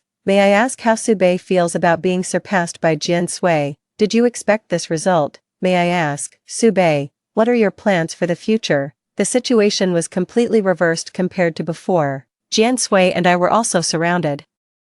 "May I ask how you feel about winning the championship of this competition? May I ask, Qingnian, why did you choose Jian Sui instead of Sube at that time? May I ask, Jian Sui, what are your plans for the future?" Before I knew it, the young man was already a head taller than me. His muscles were strong and firm, and he protected me steadily in his arms. He pushed through the crowd and all the way to the car. I looked at him and had the illusion that he was my reliable support.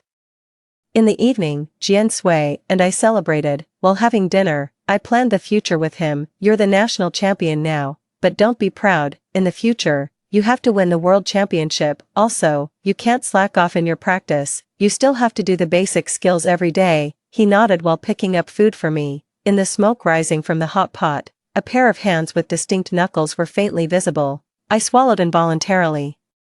I suddenly remembered the novel that my colleague showed me a while ago. The blushing words in it, as I remembered, seemed to describe such a pair of hands. Unexpectedly, I started coughing. Those hands immediately flashed in front of my eyes. One hand gently patted my back, and the other handed me a cup of tea. I didn't hold it firmly, and a few drops of tea spilled into the crook of my hand. Damn it. I coughed even more violently. Master, I pushed Jian Sui away.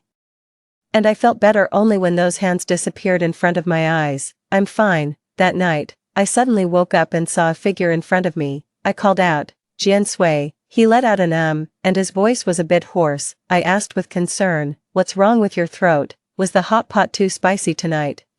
I suddenly stopped when I saw the desire in Jian Sui's eyes. "Master." Those hands climbed up my arm, with a scorching temperature. I shook my head. "No, Jian Sui, we can't. When I opened my eyes again, I was breathing heavily. Master, the voice came closer and then faded away. Jian Sui walked in front of me. The scene just now was still vivid in my mind. I felt a bit guilty and also annoyed. How could I have such a dream? I pretended to be calm. You're not sleeping in the middle of the night. Why are you here? Jian Sui didn't have a place to live. I usually lived in the apartment of the base. And there was also a piano room, so I let him live with me. Jian Sui raised the water cup in his hand. I was a bit thirsty and got up to drink some water. But master, I seem to hear you calling my name and also saying no. What kind of dream did you have? My hand clenched the quilt tightly. I dreamed that you were being naughty and didn't listen to your master, and you didn't want to practice the piano. So I said no. Yes, that's it. He nodded as if he had just understood, and then chuckled. I won't disobey my master, never. After that night's incident, every time I saw Jian Sui, an unusual emotion spread, and I avoided him intentionally or unintentionally. Jian Sui seemed to realize this too, so after work one day, he blocked my way. Master, why have you been avoiding me recently? Did I do something wrong? I shook my head. I'm not avoiding you, master. You know you're not good at lying. Before he could finish, his voice was interrupted by a female voice. Jian Sui. I saw Jian Sui's eyes darken. He turned his head and I saw a face that was 7 parts similar to his. In an instant, I had the answer. It was Jian Sui's mother. The woman was wearing a blue dress, and her earrings sparkled slightly in the sunlight. She smiled at me. Are you Teacher Chen? I've finally met you in person. I've had some things to deal with in the past few years and haven't been by Jian Sui's side. Thank you so much for taking care of him. Wasn't Jian Sui an orphan, whether in the previous life or this life? In my memory, Jian Sui was an orphan. Did he have a mother? Then why had she never appeared before? I suppressed the doubts in my heart and also smiled. You're welcome, Jian Sui's mother. But, why have I never seen you before? She was taken aback for a moment and said. I was delayed by some things before. When Azhui was a child, before she could finish, she was stopped by Jian Sui who rushed over. I had never seen Jian Sui like this before. He was like a wild beast, with the corners of his eyes slightly red and the veins on his neck bulging. He roared and pushed the woman in front of him. Go away, go away. I was startled. Just as I was about to stop him, Jian Sui turned his head and looked at me, looking like a broken porcelain. Master. There was a hint of a choke in his tone. I stepped forward and stood in front of Jian Sui. Madam, you didn't show up before, but you suddenly appeared after Jian Sui won a big award. I can't help but be suspicious. Sorry, the information I have is that Jian Sui is an orphan, so, please leave. The woman looked a bit disbelieving and pointed at herself. Teacher Chen, can't you see that I look so much like Jian Sui? And this is a matter between us mother and son. Don't you think you're overstepping the line? I didn't move an inch. Sorry, I only know that he is my apprentice, the only apprentice I have, and, he told me that he doesn't have a mother. If you don't leave, I'll call the security guard. The woman's face twisted. After glaring at me a few times, she left unwillingly. After she left, I let out a sigh of relief and turned to look at Jian Sui behind me. He lowered his head, and I didn't know what he was thinking. I took a step forward and hugged him, and said firmly, Jian Sui, no one can force you, your master will always protect you. Jian Sui looked up. In an instant, a tear rolled down his cheek and landed on my shoulder. I thought the appearance of this woman was just an episode. I didn't expect that she would often appear after that, even to prove it. She even brought a paternity test. I had nothing to say about this. She often took videos outside the piano room and then added a caption. My champion's son. She would also bring food for Jian Sui. The food piled up on the piano, but she still enjoyed doing it. The most serious time. I've said it. I have no interest in this at all for now. No matter what brand it is, I won't accept it. I was a bit annoyed. Since Jian Sui won the championship, many endorsement offers had come. They offered high prices, but I didn't want Jian Sui to be disturbed by other things. I wanted him to focus on practicing the piano wholeheartedly. So I always refused, but the manufacturers didn't care about this. They only saw the huge commercial value of Jian Sui. Their repeated interruptions made me a bit tired. This time, it was different from before. Jian Sui's mother heard about the high payment and was tempted. Teacher Cheng, why did you refuse? With so much money, you just need to take a few photos and record a video. An ordinary person might not be able to earn that much money in their whole life. Learning the piano and winning the championship are important, but making money is equally important. Looking at the greed in her eyes, I felt a bit disgusted. People with different values can't work together. Accepting advertisements now will only disturb Jian Sui. If you're willing, you can go and shoot them yourself. But don't involve my apprentice. I'll only say this once, I won't agree, and Jian Sui won't agree either. After getting Jian Sui's refusal, she finally gave up this idea. I thought she was a mother, but I forgot that some people don't deserve this title. When I was scolded on the trending search, I was listening to Jian Sui playing the piano. Qingyan, my colleague rushed in a hurry. Something terrible has happened. She held up her phone, and a video came into view. In the video, Jian Sui's mother was crying and talking to the camera. I don't know why she tried to stop us from recognizing each other as mother and son. Now I know, she actually has such thoughts about my son. She's afraid that I'll take my son away. As a teacher, how could she be so despicable? I can only expose her evil deeds in this way. I hope everyone can pay attention to this matter. More videos were dug out. The day Jian Sui's mother came, I hugged Jian Sui. The day we had the hot pot, the way I looked at his hands, and some videos that had been maliciously edited. I was severely criticized in the comment section. I only saw 3 words, pedophile.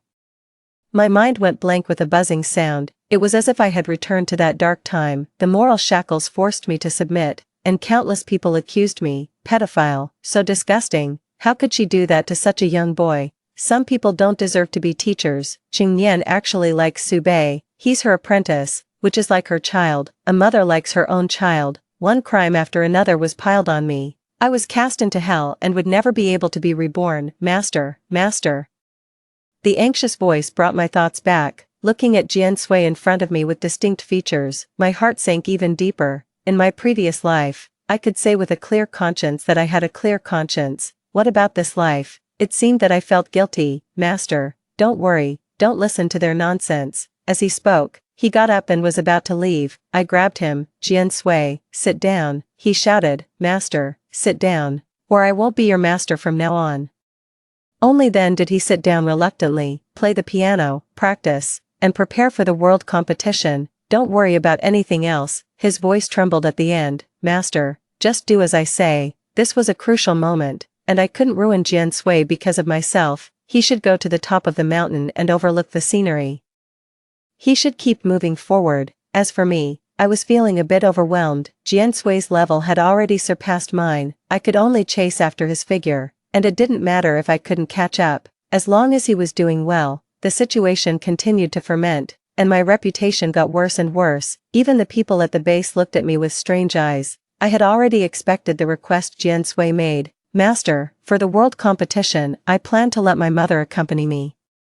I nodded in agreement. It didn't matter. The way I was now would only bring shame to him. Master, could you please not come, please? I suddenly looked up and stared at Jian Sui. He lowered his eyes, and his eyelashes cast a shadow. I couldn't see his eyes clearly. Was he going to deprive me of even this right? I was speechless. It took me a long time to nod. I wouldn't go. The moment he got my consent, Jian Sui left. When I woke up the next day, I didn't see his figure. He moved out.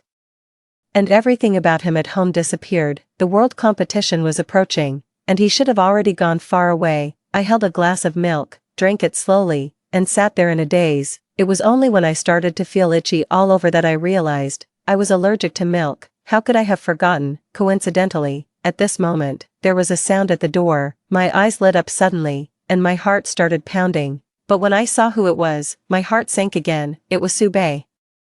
What are you doing here? He walked closer slowly, squatted down, and admired my appearance. He gently stroked my cheek with the back of his hand. Master, how did you let yourself become like this? Now you know who loves you the most, right? I've already said that Jian Sui is thousands of times worse than me. I pushed him away with all my strength. He's thousands of times better than you. Get out of here and stay away from me. He easily grabbed my wrist and suddenly took out a syringe from behind and stabbed it into my arm. Master, take a good rest first. My consciousness gradually became blurred. When I woke up again, I was on a plane, feeling weak all over. A hand beside me covered me with a blanket. Master, are you awake? Where are you taking me? To the place you most want to go and to meet the person you most want to see. Master.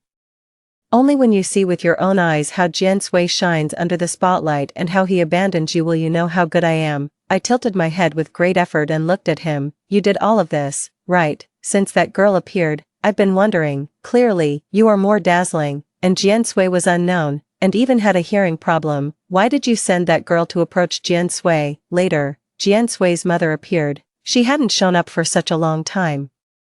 But she suddenly appeared recently. It was too coincidental. Until you showed up, all of this had a reasonable explanation. You know that Xia Shan, so you found her and asked her to ruin Jian Sui. Later, you found Jian Sui's mother, and even the thing about the pedophilia was exposed by you, right? Su Bei rubbed his chin and listened to me patiently. After I finished speaking, he hooked my nose. So smart. My Yan, if it weren't for Xia Shan, how could we have missed each other in our previous life? In this life, I want to take good revenge on her. I approached her, found her handle, and threatened her to approach Jian Sui. That fool couldn't even do such a small thing well. Do you know, she was almost killed by Jian Sui. Looking at my puzzled expression, he sneered, your apprentice is not a docile sheep but a wolf cub. Xia Shan deliberately knocked off his hearing aid.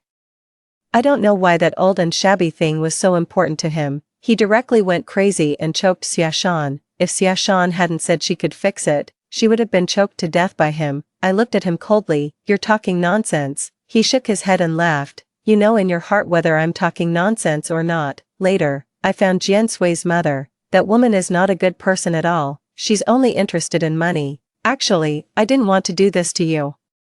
This was just a last resort. If you hadn't had a disagreement with her, why would she want to ruin you? To some extent, she's quite like Jian Sui, equally ruthless. My pupils shrank slightly, and it was hard for me to connect the Jian Sui he described with the one in my imagination, and Jian Sui's mother. What exactly had happened between her and Jian Sui? Su Bei took me to live in a villa. He fed me medicine regularly, making me feel weak all over. The international competition was tomorrow.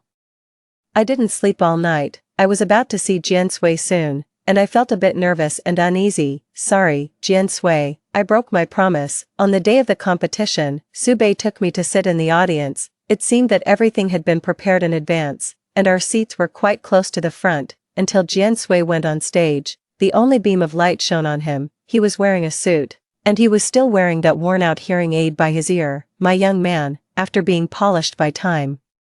He was no longer the same as before. He walked to the piano, sat down. As his fingers went up and down, the sound of the piano rang out. He closed his eyes and was immersed in it. The whole audience was also immersed in it. I smiled. Su Bei, you will never be able to compare with him. Never. He had already struggled out of the darkness and climbed into the sunlight. From now on, he would only keep moving forward, become famous, and nothing could stop him. He was like spring. Su Bei's face darkened.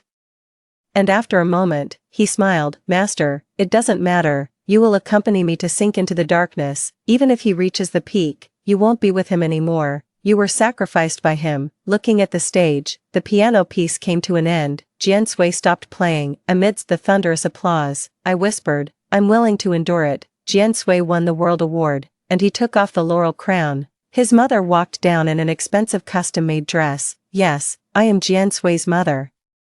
I'm very happy that Jian Sui has achieved this today. I hope he will get better and better in the future. His gaze turned to Jian Sui, who was standing in the center, holding a microphone. I'm guilty. When he spoke, the whole audience was in an uproar. So was I. When he spoke again, the whole audience fell silent. Since I can remember, I've been sitting at the piano, constantly practicing. The teacher praised me for my exceptional talent, and my mother was proud of me. Although I kept practicing, I still had no complaints because I loved the piano. I was born for it and existed for it. Later, I participated in competitions and won awards. Gradually, I always won the first place. My mother treated me well, but later, once, I had a fever. On that day, there was no one at home. I had a high fever of 41 degrees Celsius and never waited for my mother's arrival. After she took me to the hospital, I found out that I couldn't hear anymore. I can't forget the surprised look in my mother's eyes that day. When she looked at me, there was no love or self-blame, only disgust. I was no longer a genius. I couldn't bring her pride anymore, and maybe I would even bring shame to her. So, she left me and abandoned me. For countless days and nights, I waited for my mother's embrace, but all I got was nothing. During that period, life was worse than death for me. I hated the piano so much that I wanted to smash all the pianos in the world and tear up all the sheet music. I thought I would die like this, like a dim and dying star. But later, I met someone. she smiled brightly, picked me up from the dust, bought me a hearing aid, and rekindled my hope for life. Later, I finally became her apprentice as I wished. She said I was the next Beethoven. She led me to regain my love for the piano. Later, I realized that I didn't hate the piano. I hated myself, who was in a mess. I won awards and participated in international competitions, all for her, because from the moment she took me in, all my love turned to her. The dim planet didn't die out but revolved around the shining star, never stopping. I'm guilty. I fell in love with my master and regarded her as the pursuit of my whole life and the meaning of my existence. It's never her who is despicable and disgusting. She is open and aboveboard, and glorious. I'm not worthy of her.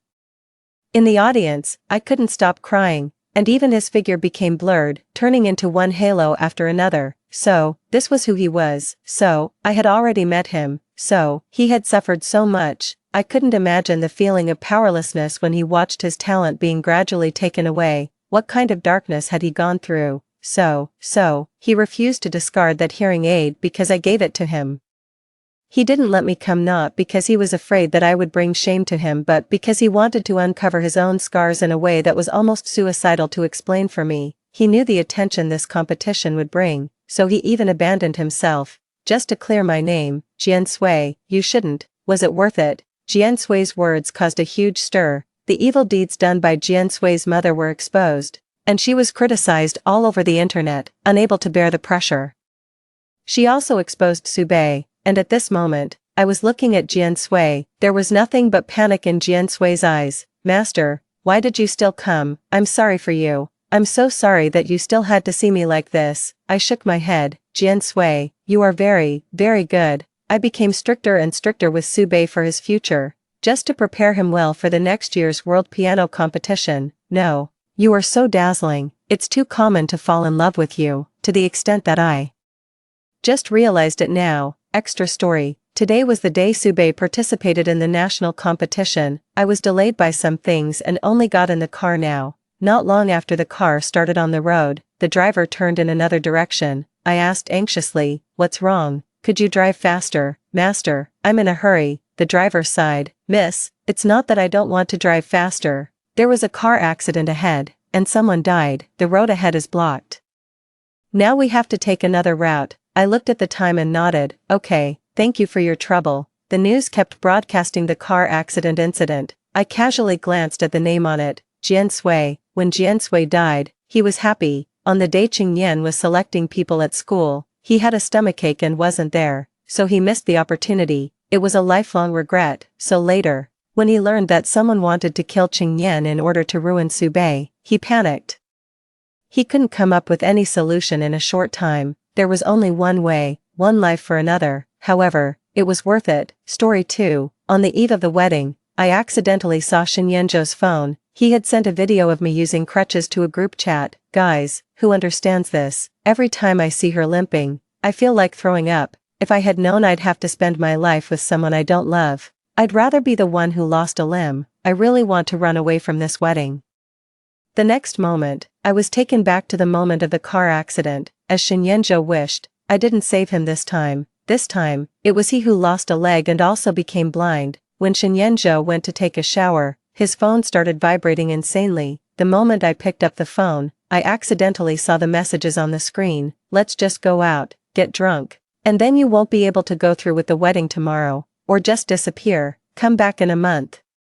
Your uncle and aunt won't blame you. You've already taken care of Jiangning for 3 years. You can't waste your whole life on her. Just compensate her family with more money. Feigning amnesia could work too. I stood there stunned, my hands trembling. I couldn't believe that the person I had loved for 10 years was planning to run away from our wedding while I was nervously anticipating it. With each swipe through the chat records, my heart sank a little more. Guys, who understands this?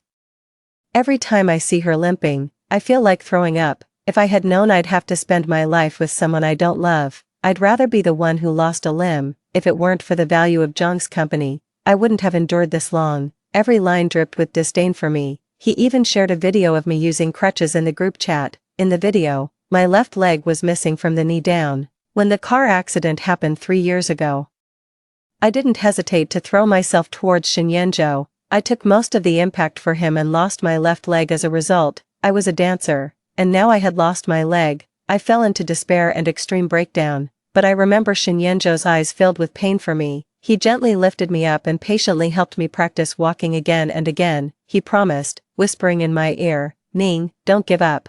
I will always be with you, if you can't walk for the rest of your life.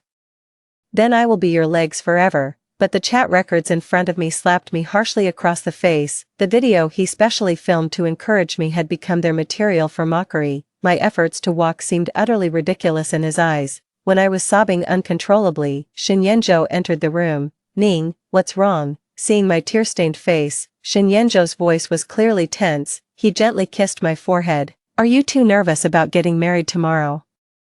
Do you have pre-wedding jitters, my Ning?" I silently turned my head away, biting my lip hard. Shinyenjo tried to hug me as I avoided him, but his face turned ghostly pale when he saw the phone screen. He snatched the phone from me, his eyes filled with panic. I used all my strength to stabilize my emotions, but still couldn't stop trembling. Faced with my accusations, Shinyenjo was speechless. After a long pause, he finally stopped pretending and his demeanor completely changed. Dropping all pretenses, he yelled at me, "What do you understand? Do you know how I've lived these past 3 years? At every gathering, everyone else brings their beautiful girlfriends, and I am always alone. People talk behind my back because my girlfriend is disabled.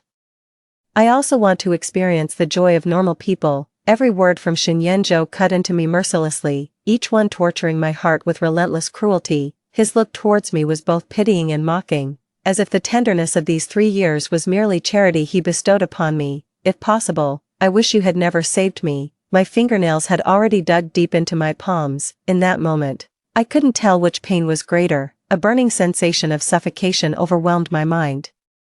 All I could hear was a buzzing in my ears, my mind a complete blank, as if the world around me had fallen silent. The next second, the scene before my eyes changed. It was no longer the apartment where Shinyenjo and I had lived for 3 years. Instead, I was in the backseat of a car. It was the day Shinyenjo and I went back to university to get our diplomas. With a loud bang, a vehicle turning left collided with a speeding tanker truck. Our car was rear-ended, and I was violently slammed into the back. This time, just as Shinyenjo had wished, I didn't throw myself at him without hesitation. In the last second before I lost consciousness, I saw Shinyenjo trapped in his seat. I had a long dream. In the dream, I was wearing a prosthetic limb, dressed in a pristine white wedding gown. I slowly walked onto the stage of the wedding. My heart was leaping with joy, waiting for my prince. But the next second, the big screen that was supposed to show the sweet life of Shinyenjo and me suddenly changed to a scene of me in total despair, weeping bitterly. The crowd pointed and whispered,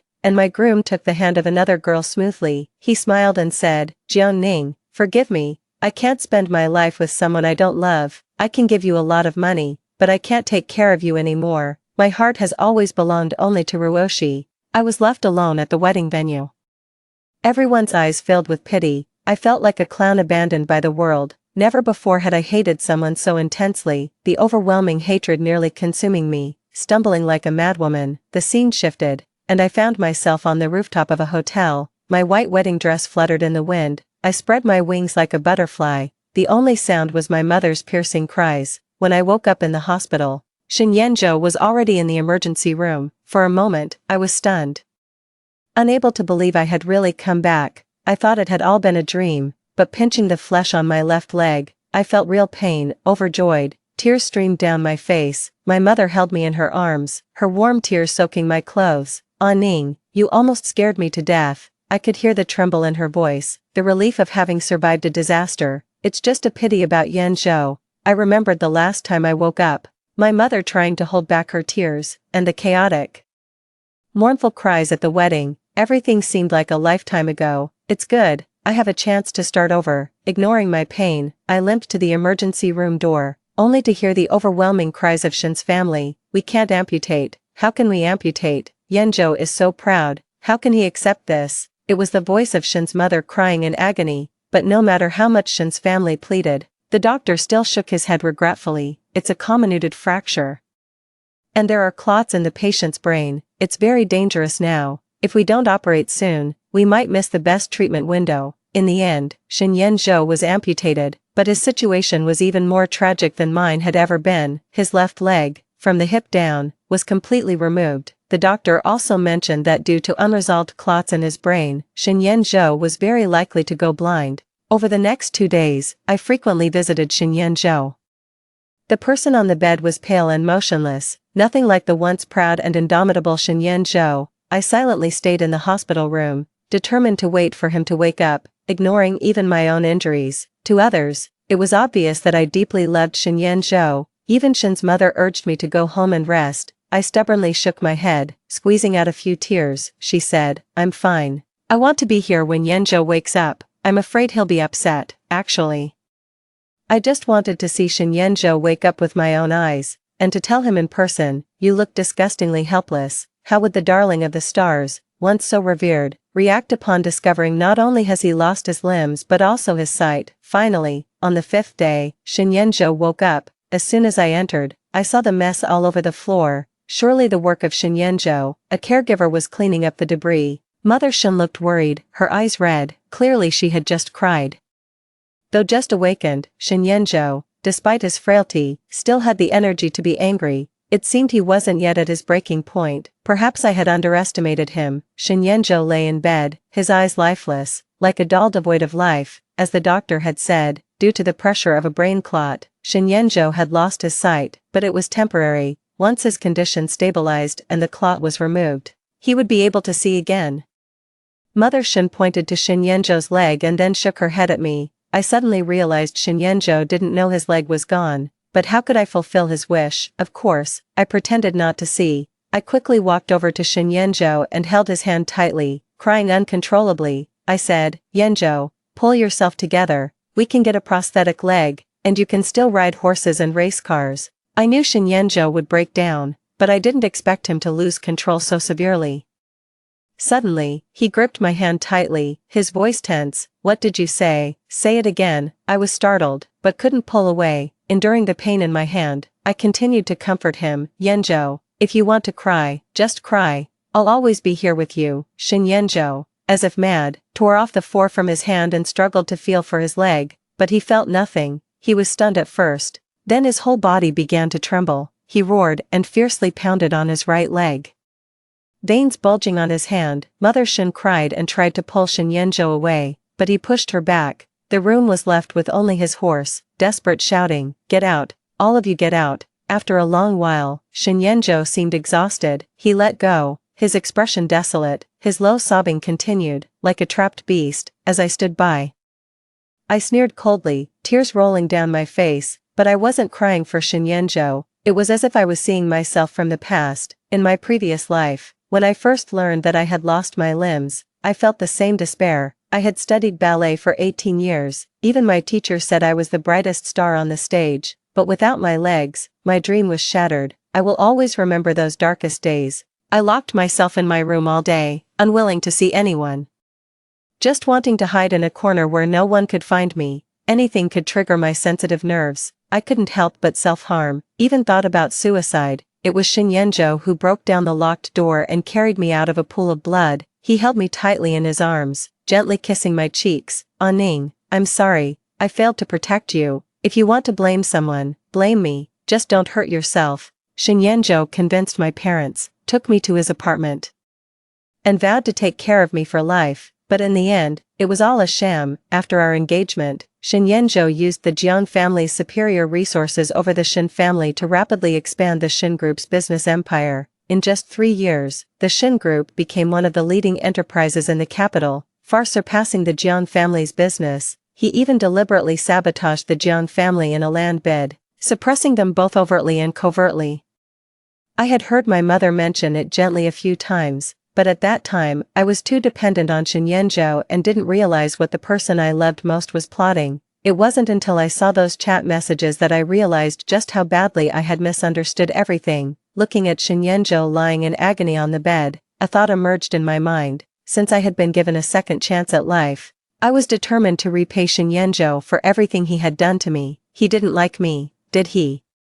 Well, I decided to stay by his side just to spite him. I would make him gradually depend on and fall in love with me, and when he couldn't live without me, I would ruthlessly cast him into hell. So, I leaned over and embraced the sobbing Shenyan in front of Shen's shocked mother. I promised word by word, "Yanzhou, don't be afraid, I will take care of you for life, even if you lose a leg, I will still be with you. From that point on, I took on the responsibility of caring for Shinyenjo. I visited his apartment daily, come rain or shine. To those in our circle, it seemed like my love for Shinyenjo knew no bounds. Even Shinyenjo himself thought so. After all, who would sacrifice their future for someone disabled? When my mother found out I had volunteered to care for Shinyenjo, she nearly locked me up. She looked at me with incomprehension. I know you like that boy, but his accident has nothing to do with you. Why would you gamble your whole life?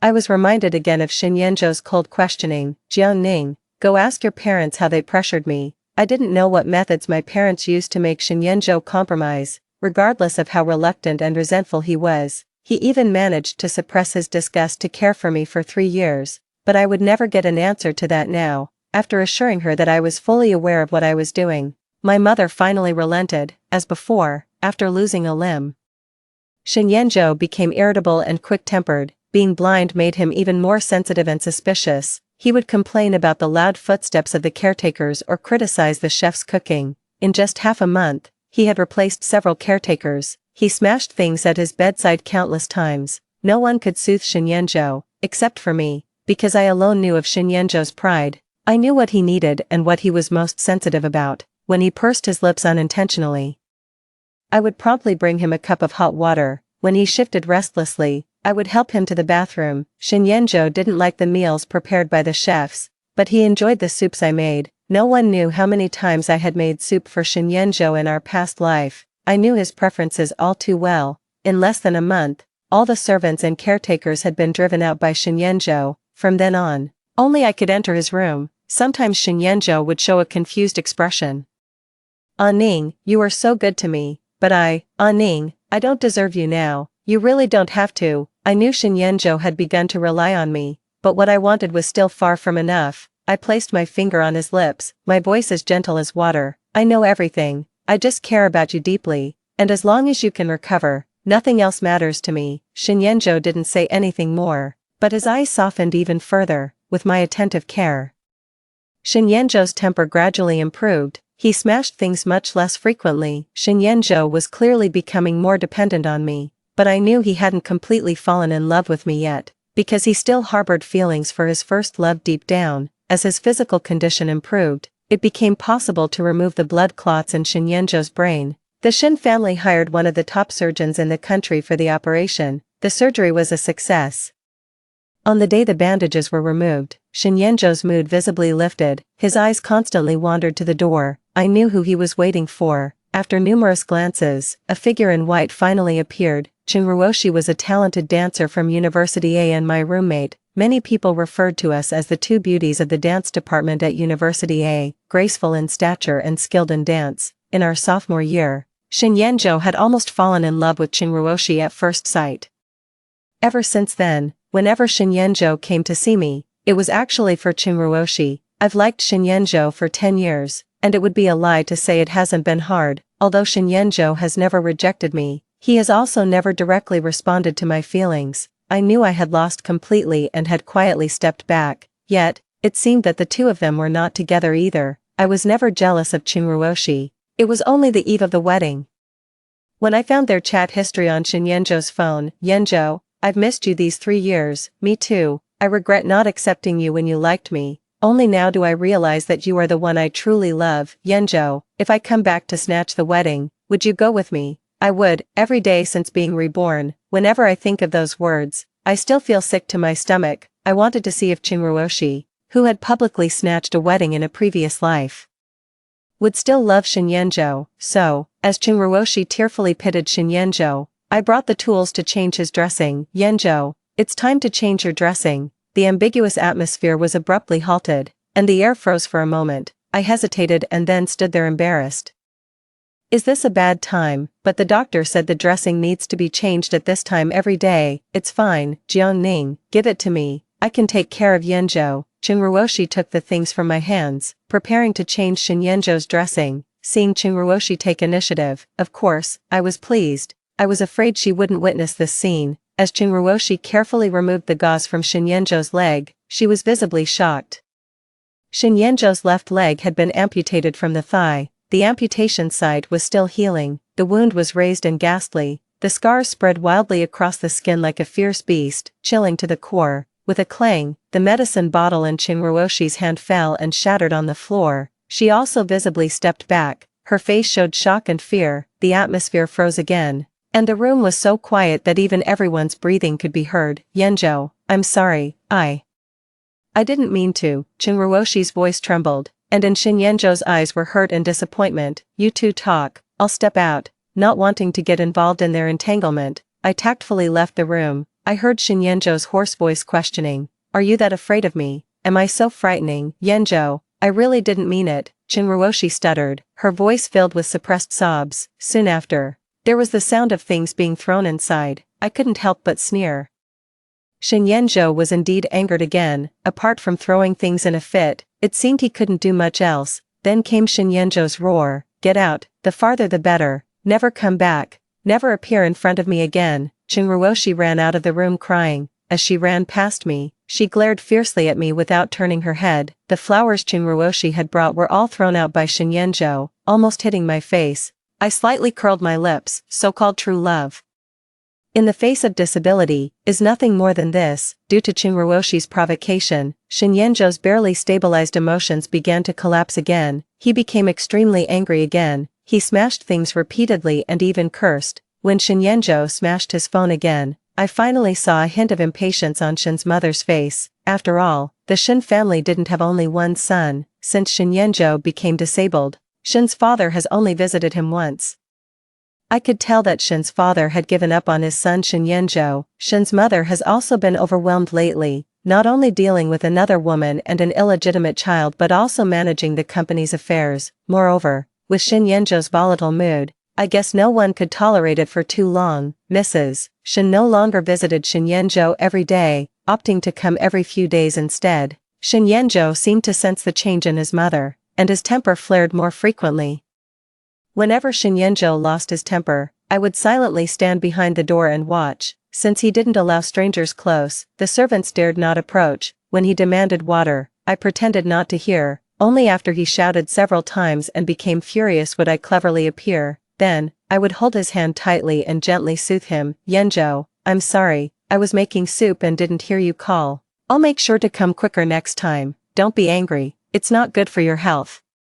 Even in his rage, Shinyenjo would glare at me. I could only stubbornly turn away, wiping my tears in hurt. If you really hate me that much, I can leave. Finally, Shinyenjo showed a panicked expression, gripping my hand tightly, humble and fragile. Aining, don't go, you're all I have left. As time passed, I gradually realized that Shinyenjo had become dependent on me. Shinyenjo's health was gradually improving, and I had finally achieved my dream of joining the ballet troupe in City A. After 3 years, I was back on the familiar stage. I was so moved, I was nearly in tears. Dancing to the lively music, I flexed my feet and stretched my shoulders, fluttering like a butterfly. As I stretched my arms upward, it felt like I could almost touch the dazzling stars. With each leap and turn, I felt a continuous surge of strength fill my heart. Due to my outstanding performance, the troupe leader specially recommended me for a ballet competition. To better practice, my visits to Shinyenjo's apartment became less frequent. The nanny called me several times.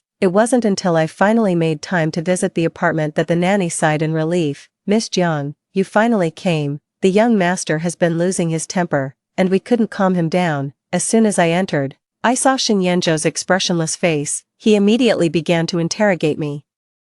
What have you been busy with lately? Why haven't you come to see me? I raised my eyebrows secretly, noting the prideful Shinyenjo was just as usual. I smiled at Shinyenjo, happily saying, before graduating, I applied to the ballet troupe in City A, and I've been accepted. Moreover, the leader has even asked me to represent the troupe in a competition. I deliberately ignored Shinyenjo's increasingly solemn face, and my spirits rose as I spoke. Jiang Ning, that's enough. I covered my lips, pretending to have slipped up. Then I glanced at Shinyenjo's empty left leg. I bowed my head apologetically. Yenjo, I'm sorry, I didn't mean to. I paused, then continued. I've just been so happy lately. I've been focusing on dancing and neglected you. After the competition, I will definitely. Before I could finish, Shinyenjo slammed his fist on the table. So you're just watching my leg be useless, trying to provoke me, is that it? He sneered with a twisted smile. murmuring in self-mockery, "Even you think I'm worthless." Shocked by Shinyenjo's reaction, I stepped back, flustered. I wanted to embrace him but dared not. "I really didn't mean it, Yenjo. If you don't like me, I'll leave right now." I wiped the tears from the corner of my eyes and turned to leave, but then, a thud sounded from behind. Shinyenjo had tried to grab me in a rush and fell from the bed. Seeing Shinyenjo in such a pitiful state, I suddenly remembered his previous taunts. "Jiang limping looks just like a clown. How can I keep myself from laughing out loud? Haha, he once turned my pain into a joke for others. Perhaps it was divine justice." Now the clown was Shinyenjo. If possible, I really wanted to capture this moment and let Shinyenjo see for himself what a clown he looked like. From that day on, Shinyenjo became increasingly clingy. It seems like Shinyenjo fears my departure, as he bombards me with countless calls every day. I am busy practicing dance and often ignore him. He then sends me a stream of messages. "And Ning, will you come see me today? I'd love some of the spare rib soup you make. The one the housekeeper makes doesn't taste as good as yours." I don't reply, just mute my phone. My dance troupe peers tease me. "Fighting with your boyfriend?" I just smile and shake my head. "He's not my boyfriend, just someone who's needy and won't leave me alone." I suddenly realize that playing hard to get really works on Shinyenjo. Rejected by his parents like the moon shunned by the sun, Shinyenjo was left unwanted, and I clearly became the most crucial emotional support in his life. Seeing his anxiety and heavy dependence on me, I know my plan has succeeded. The moment I mention leaving, he desperately tries to make me stay. Men, they always want what they can't have, but I must admit, it feels thrilling to torment Shinyenjo every now and then. Soon, it's going to be Shinyenjo's birthday. Ever since the accident, he's become fearful of seeing outsiders. He hasn't even been in touch with his childhood friends. A week in advance, I get in touch with his old friends and prepare a big surprise for him. On the morning of his birthday, his friends arrive early. They bring a huge bouquet of flowers. His closest buddy even specially prepares a limited edition sports car to surprise Shinyenjo. They enter as Shinyenjo is practicing walking with his crutches. "Look what we've got for you, brother, the latest sports car." At that moment, I clearly see the shock in everyone's eyes. It seems the outside world is still unaware of the Shin family scion's disability. Stumbling over their words, they call out, "Brother Shin, you." Shinyenjo's face turns ashen, his eyes mixing embarrassment and discomfort. Who would have thought that Shinyenjo, once admired by all, would be in such a state now? Since the accident, the last thing Shinyenjo wants to hear about is cars. His racing buddies arriving undoubtedly rub salt into his wounds. He clenches his fists, veins bulging on his hands. Upon seeing the car keys in his friend's hand, he nearly roars, "Who asked you to come? Get out, all of you." Alas, a good birthday party ruined. I escort Shinyenjo's friends out the door, apologizing awkwardly. I say, "Don't take it to heart, Yenjo just hasn't accepted it yet." Everyone nods understandingly and leaves with a look of pity. Back in the room, I face Shinyenjo's grim expression. He grits his teeth and asks me, "Jiang, did you do this on purpose, to make them come and laugh at me?" I look down at him, neither confirming nor denying. In a flash, Shinyenjo's face fills with immense sorrow. He looks at me almost pleadingly. "Why would you do this? I was ready to spend my life with you. I love you so much." I can't help but laugh. Back when I needed his love the most, he found me utterly disgusting. Every intimate moment, he would complain in his group chat, "She's so gross, I don't even want to touch her. When will this end?" And now, the tables have turned. He's ready to spend his life with me, says he loves me. What a joke. Such cheap love. I don't need it. But now it's my turn to find him revolting, so I recite the words I prepared. "Guys, who understands? Every time I see her limp, I want to vomit. If I knew I had to spend my life with someone I didn't love, I'd rather have been the one to lose a limb. I wish I could run away from this wedding." Watching Shinyenjo's increasingly confused face, I step closer, smiling as I whisper in his ear, "How does it feel to be trampled upon? But in our past life, that's exactly how you treated me. You, a cripple. What makes you think I would love you wholeheartedly?" Shinyenjo seems to remember something. Clutching his head tightly, due to the intense pain, he collapses to the ground, rolling around, moaning in agony, his forehead breaking out in a cold sweat. I watch indifferently, feeling utterly gratified inside. No one knows the nightmares I've had since I came back to life. In my dreams, Shinyenjo pretends to love me more than anything, but behind my back, He cruelly pushes me towards the abyss. Numerous nights, I wake up from these dreams, my heart pounding for a long time. I fear that this rebirth is just a dream. Upon waking, I might once again be Jiang Ning, the one abandoned at her wedding. I stared coldly at his amputated leg and mocked him. Shen Yanzhou, you look disgusting without a leg. Finally, Shen Yanzhou on the ground completely broke down. He stared at me intensely, his eyes bloodshot, and a low roar came from his throat. He looked utterly pitiful. I didn't bother with him anymore. I opened the door and left. All I could hear were his pitiful pleas. Ning, don't go. Please. 14. Shen Yanzhou and I have completely broken off. I no longer have to visit his apartment. I'm just focusing on preparing for the ballet competition. After a few days, the news that Shen Yanzhou had become a cripple spread throughout the circle. Shen's mother called me several times, begging me to visit him. I refused several times.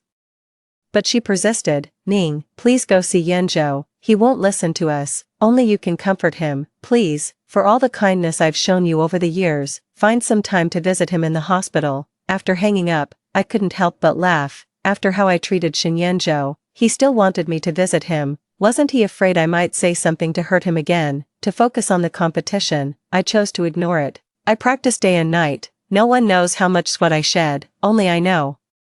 That stage, I'd dreamed of it for 3 years. Every move I made was graceful, whether spinning or jumping. It moved the audience to tears. Now that I finally had the chance to stand on it again, I was determined to seize it. On the day of the competition, I won by a landslide. The applause was thunderous, buzzing in my ears. On stage, I was moved to tears, the tears swirling in my eyes. At that moment, I forgot all hatred, all pain. I was just the most shining white swan on the stage.